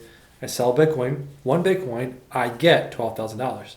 So if I sold it at 1:14 a.m., I could get 11,000. No, it doesn't fluctuate that much. So I get 12,000. $12,000. Actual 12,000 U.S. American dollars. All right. I don't have Bitcoin, so. I wish I had Bitcoin. That'd be amazing. What would you do with that 12,000? I don't know. Buy more Bitcoin? Yeah, exactly. You can't. You just be buying your one back. It could go higher. It was up at like 20,000. Now it could go higher. No.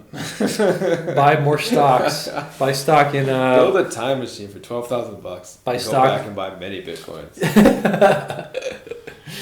Exactly. Yep. I would love to buy Bitcoin in 2014. Too sophisticated for me. I don't think so. I think you just buy the Bitcoin and then you just let it ride. Isn't it more than that? A Bitcoin, you have to have mining stuff. You buy. What is cryptocurrency? It is made up money. The dollar is made up money too. But you remember how like people were always talking about building their computers? Yeah. And then what was it that the video cards or something like 1070. that started getting bought up because they needed computers that could mine Yes. the currency. Yes. Which mining was solving math problems. Yes. What were these math problems to? I don't understand. They're calculations, and they just mine. They do these calculations over and over again. For what? What were the calculations for? I don't know. They just do them. No one knows. They just do them. Some guy was on a podcast the other day, and he was saying like this: you get the program, and the program does the calculations, and don't worry about what the calculation was. It just does them. It seems important. Over and over again. It does this thing and mines them, and then it's a blockchain. It chains the blocks together. The guy was just like, what are we chaining together? He's chaining. And why? He's chaining the blocks. That doesn't help. What if this was like the math equations you were like binary code? What is blockchain? Binary code to the answers of the universe. Like it solves the cure for cancer. What is blockchain? A blockchain is a system in which a record of transactions are made in Bitcoin or another cryptocurrency are maintained across several computers that are linked.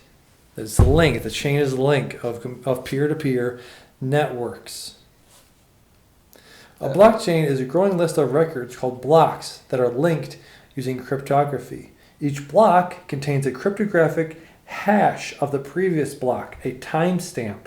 The block is a timestamp. As a transaction data. By design, a blockchain is resistant to modification of the data. So there. That answered a lot of questions.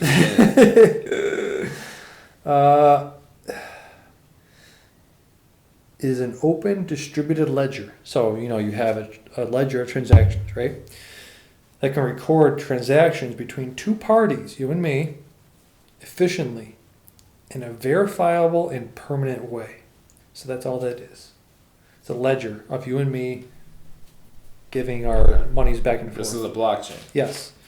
For use as a distributed ledger, a blockchain is typically managed by a peer-to-peer network, collectively adhering to a protocol for internode communication and validating new block. Okay, in stupid people terms. Yeah. Okay, moving on. Once recorded, the data in any given block cannot be altered retroactively without alteration of all the blocks. So you can't alter.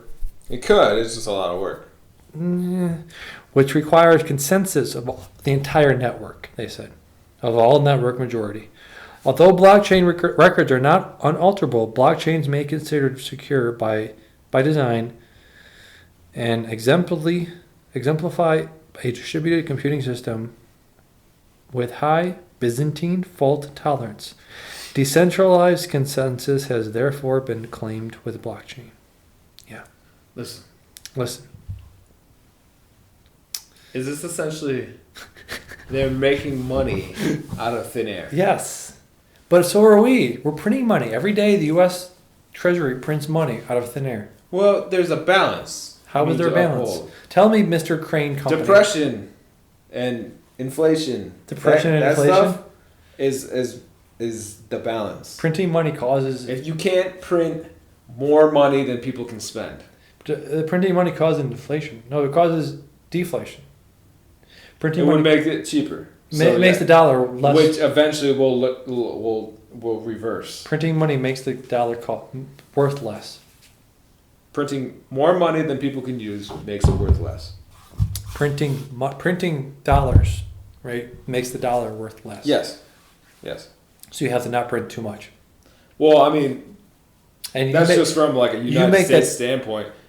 Like if you go like compare it to other countries, like yes. You make that decision in your job, right? What? Yeah.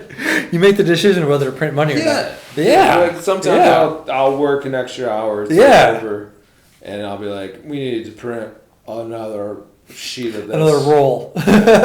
For me. Steve, Carl, print more money. Carl. So do you print money at your job? No. Who prints the money? I print, make the raw material. The finishing area would make the printing. Are you near the finishing area? No. it's in a different mill, but it's local. Yeah. What do they call it? Comrade, are you near the finishing area? Well, that wasn't even words. Comrade, I'm pretending to be a Russian asset. I'm procuring the information from you.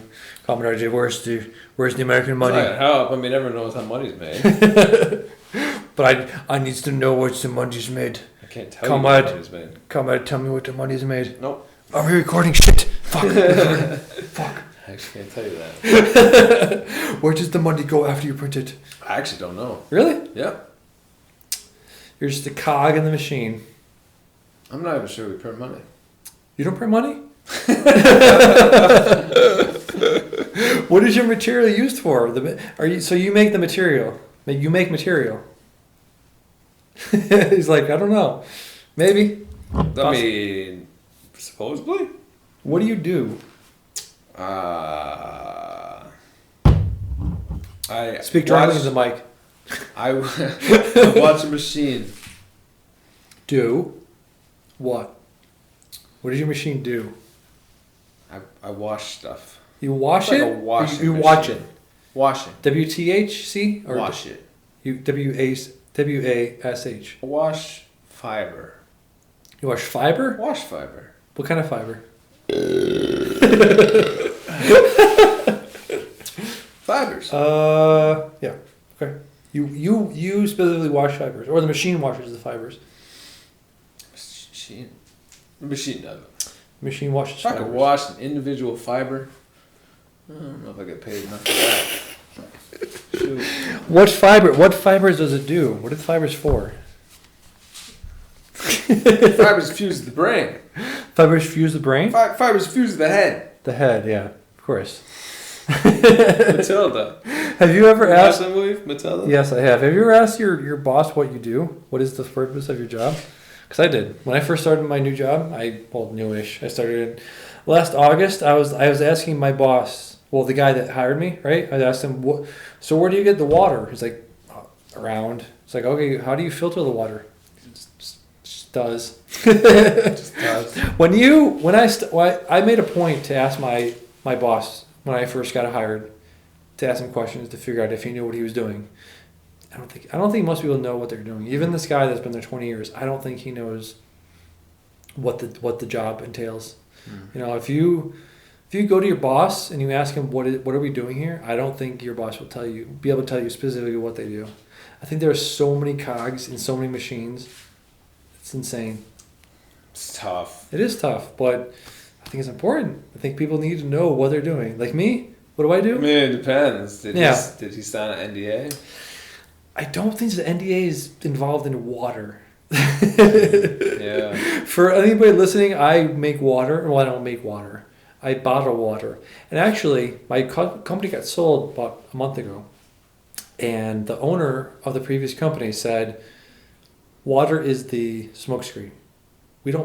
Our money is not in water. You guys make nuclear war. Yeah, exactly. No, he said, water is the smokescreen. Water in the hydrogen bomb. Water is not the important part of what we do here, guys. Plastic is our most important asset.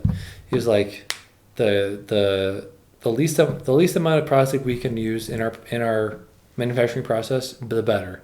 Yeah. If you go into if you go and look at the bottles that we make, like yesterday, it is so flimsy. It's incredible. Like this bottle I'm holding right now is a Twisted Tea that's probably made of like aluminum. It's aluminum, but aluminum bottle.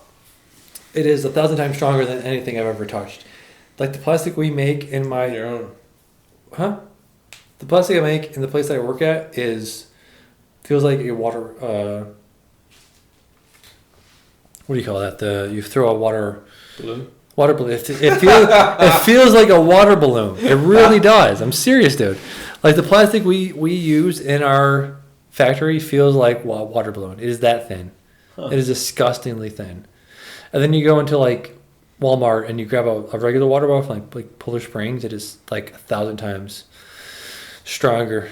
So it is. Our paper in a raw form is the equivalent of a wet paper towel. Yeah. It's like if you soaked a paper towel in water. Do you watch it being made? Do you watch the paper being made? Yeah. Is it like in that though, like it's like in a conveyor belt, but it's like being. No, I mean that's a different area. Oh. I mean I am making our paper. Have you ever worked in that area? No. Oh. No. You ever wanted to work in that area? Material, dude. You ever wanted to work? That's a finishing kind of thing. You ever wanted to work in the finishing area? No. Is there is there room for I'm talking. We make stationery paper. You make stationery paper, right?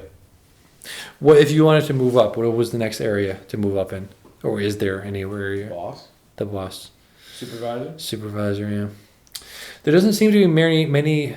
I'm actually at the top of my mill right now. Besides being a supervisor. Yeah. I don't think I can go any higher. Yeah. There was a Crane Company bought you out. Crane Co. bought you out. Yeah. Did much change in your job? A lot. The job so much hasn't changed. Right. The company is changing. Right. Mostly for the better. I'd say it's for the better. Did you get a raise? No, I don't think we get any kind of raise normal from like like yearly kind of more stuff. Than yearly to year. Yeah. But no, just in general, I don't know. It depends on what their intentions are. It's tough to tell. Yeah. But I don't know. It's really perspective. Like this is if this business ever went bye-bye, Dalton would be some shit. It would be, right? I'm trying to find this article. I found an article where Crane Co.'s money was stolen from a boat. Currency. Crane Co.'s money got stolen off a boat, huh? Yeah. Interesting. I don't know anything about that. If we stopped as a culture not using dollars like cash, done. You're done. Boat theft. It was on a what do you call it? Planet Money episode of the podcast. Really? Yeah. Huh. I gotta listen to this. You do, don't you? I do sometimes. Sometimes I gotta be prepared for something boring. And then I'm pleasantly surprised when it's actually interesting. It mostly is, right? But I never bottom out that hard. You never bottomed out? When I bottom out on podcasts, I don't want to listen to anyone talk. It's not just like, all right, I guess I'll done. Listen. Sometimes I'll be like, I guess I'll listen to Planet Money. And then I listen to it and it's like, I should listen to more Planet Money. That was really interesting. It was good. They had one about the Planet Money, number 920. What should you be worried about? They talked about corporate debt, the trade war, and worry itself. And it's interesting because they said worry, FDR, but worry about the economy crashing causes the economy to crash. Yeah. Yeah. You become frugal. You stop spending money. Companies stop spending money. Companies slow down. They make their quote shit more expensive. Quote unquote. Not want to. Quote unquote adjust. Adjustment means unemployment for people because the companies stop spending money. Or no, the consumers stop spending money because they're afraid the economy might slow down. The companies stop spending money. Companies stop hiring. They stop spending money on their employees. Therefore, the economy slows down. Yes. It's just this self-fulfilling prophecy. It's, in a way, in a weird...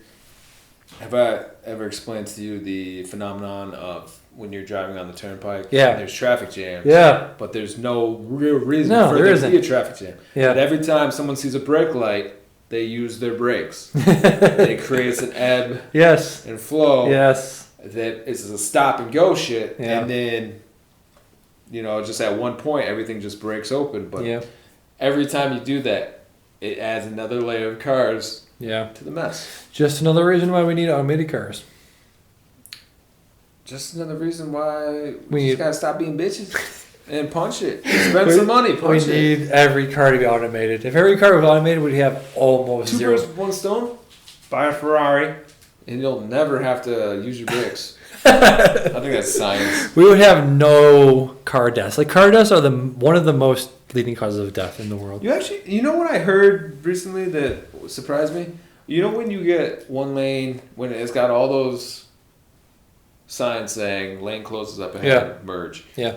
And then you get pissed at that person that went all the way to the end, even though they had a mile to adjust. It actually turns out that being that asshole is more beneficial to the bottleneck than being the guy that tries to find a way in a mile prior. Really? Because it's in their heads, and I guess in science too, it's supposed to be a smooth transition.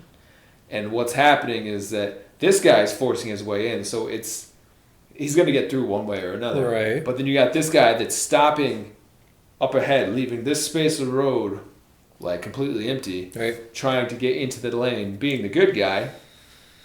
Meanwhile, there's so much stretch of the road that's not being used that could be prevented. It's basically the brake light phenomenon. Yeah. Like you started back here, and then up here, it's not really a traffic jam. So, being that guy that comes in and cuts right in, the guy you hate, he's actually doing the right thing. Yeah. It's a weird thing to... It's a weird thing to think about. Little bitch. Yeah. He's a little bitch still. Speaking of podcasts, I had Criminal. Criminal had a podcast about Jessica and the Bunny Ranch. Jessica worked at a bunny ranch, the bunny ranch in Nevada, I think. Mm-hmm. One of the only places you can go and buy sex legally. Buy sex. Yeah, the bunny ranch in Nevada. And she was talking That's about... where like Neil Patrick Harris got branded. Yes, exactly. So I feel like prostitution should probably be legal. I feel like you should probably stop trying to stop people from profiting off sex, because it causes controlling their penises.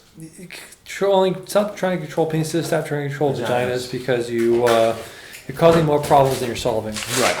It's this thing of these women have a job. They have a really good job, and this woman that men too. Well, yeah, men too.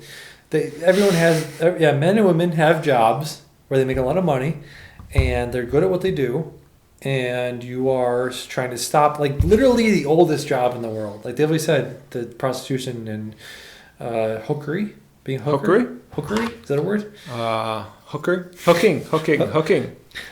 Being a hooker is the oldest job, the oldest profession in the world, right? Is always mentioned as being a prostitute, right? So it's always been illegal for, let's say, the entirety of humanity, right? Okay. So let's stop making that illegal, right? Last year they took off Craigslist, and they made illegal several sites where you could go online and set up this thing where, listen, I'm this person, I'm John Doe. I have had 7 different encounters with people that you know. I haven't killed them. I haven't hurt them. I haven't done anything wrong. Yeah. So based on my references, I'm a good person. So let's fuck, right? So they took that system down. They said that's illegal. Don't do that. Don't put yourself on Craigslist. You can't have these websites up. They made that illegal last year. Literally, they made the legislation to make that illegal, and it's going to hurt a lot of these people. A lot of these. What is the politically correct term for sex worker? Sex worker is not the politically correct term for prostitutes, right? Prostitute's not politically correct. Sex worker. Yes. Yeah, sex worker. It's making sex workers' lives a lot harder, because you're telling them that you can't go online and you can't set up these systems where you can vet Johns, right? John is the word for yes. Possible. But your name's Damian. No, it's not. Erase that. What is this? 3622 to erase. If a John wants a sex worker, they used to have a system online for a couple of years where it was like each sex worker could report to each other. So, like, Dion is a good person. He'll pay on time. He'll report on time. He'll pay on time. He'll treat you good. And you can trust him. So they had a system set up where they could do that. Websites and Craigslist, sub Craigslists, whatever you want to call them. They had those set up where you could do that, right? So they shut those down, and now that's not a viable thing anymore. So it's just this thing where you are shutting down this whole thing that you are a Christian person, right? You're a Christian congressman or a senator, and you're like, sex is bad. Fucking shut it all down. Fuck you. Fuck your entitlement. Fuck your religion. Fuck all your you probably had prostitutes. You probably had people on the side that you fucked. You were probably married, you fucking senator from Missouri or whoever. You've probably fucked many prostitutes, and now you're telling other people not to do it. Fuck you. Fuck all of you. And all of your, whatever you're doing by making these laws that you're trying to protect people from, you're only hurting these people that have been working their entire lives to set up this career where they're making good money and they're not hurting anybody and they're using, probably protection. You're hurting them. That's all you're doing. I mean, you gotta imagine they protect themselves. Huh? You gotta imagine they protect themselves. Yes, they do. They do. Right, so the politicians are doing it because they're being told to do it, because they want their money. They want the re-election, and they think they know that their constituents. Not the politicians, the governments themselves. But the politicians are the government, and they think that they know that the constituents will re-elect them if they say, "I'm tough on crime." What's a crime? What's the most common crime? Prostitution. Somebody tough on prostitution. Marijuana. I think prostitution is more prevalent than marijuana. You think so? I think so. I think everybody does marijuana. I don't think everybody does sex. Everyone is marijuana. Everyone does marijuana. Yeah. Not everyone does the sex. More people do marijuana than do sex. I don't think so. I don't think. Yes. Oh well. Kids. Kids not do marijuana. All kids do the sex. But all kids will do the marijuana. That would be interesting. That would be an interesting poll. Do you do marijuana or do you do sex? Older people. I mean, some people are just fed up with sex. They do the marijuanas. It's a good question. I think it would be 50-50. I think I'm right. If we had a poll, the entire human race about whether you do marijuana or do you do sex? I mean. Yeah, prostitute. Do you engage? Would you rather, or do you do one or the other, or do you do both? If you had to poll people, have you hired a prostitute in the last 6 months versus have you had marijuana? I think it'd be close. Outside my circle of friends, but yeah, marijuana would definitely take precedence. I think it'd be close. Also, inside my circle of friends. Yeah, I listen. They have a inside Star Wars, inside Jaws, inside The Exorcist is a great podcast you should listen to. Huh? What? Have you? No. You should. You should. Another podcast called "You're Wrong About." That? You're wrong about the. You're wrong about marijuana. You look like Glenn from first season. First season. The Walking Dead. Well, you look kind of. You're wrong about is. What's told me the other day? It's funny. I don't really crack a whole lot of Asian jokes. Do you? I think I don't. And, he does, actually, multiple times. I cracked one on him, and then he kind of. What was it? I was like, maybe I said something about it being bright, or somebody. A Korean. And then, it was something about blinking, because Wilson's like, I'm always blinking. It was a picture. Someone took a picture. I'm like, oh, nobody's blinking. He's like, I'm always blinking. And I was like, trap. It's a trap. I was like, sweet. It's a trap. Good for you, buddy. Our friendship is growing. Have we ever talked about on the podcast Carrie's favorite joke? My favorite joke of all time, and definitely Carrie's favorite Carrie joke. I don't think we should do it when she's not here, though. So save it for next time, and we'll see. All right, fine. It was a good one, though. It was the best one. One of the best jokes. Yeah. I finished my beer. Okay. It should be a thing. That's it. That's the sound of the beer. The beer. The last beer. Oh, last call. Last call. Yeah. Last call cast. Right there. The last call cast. Yes. Last call. Cheers.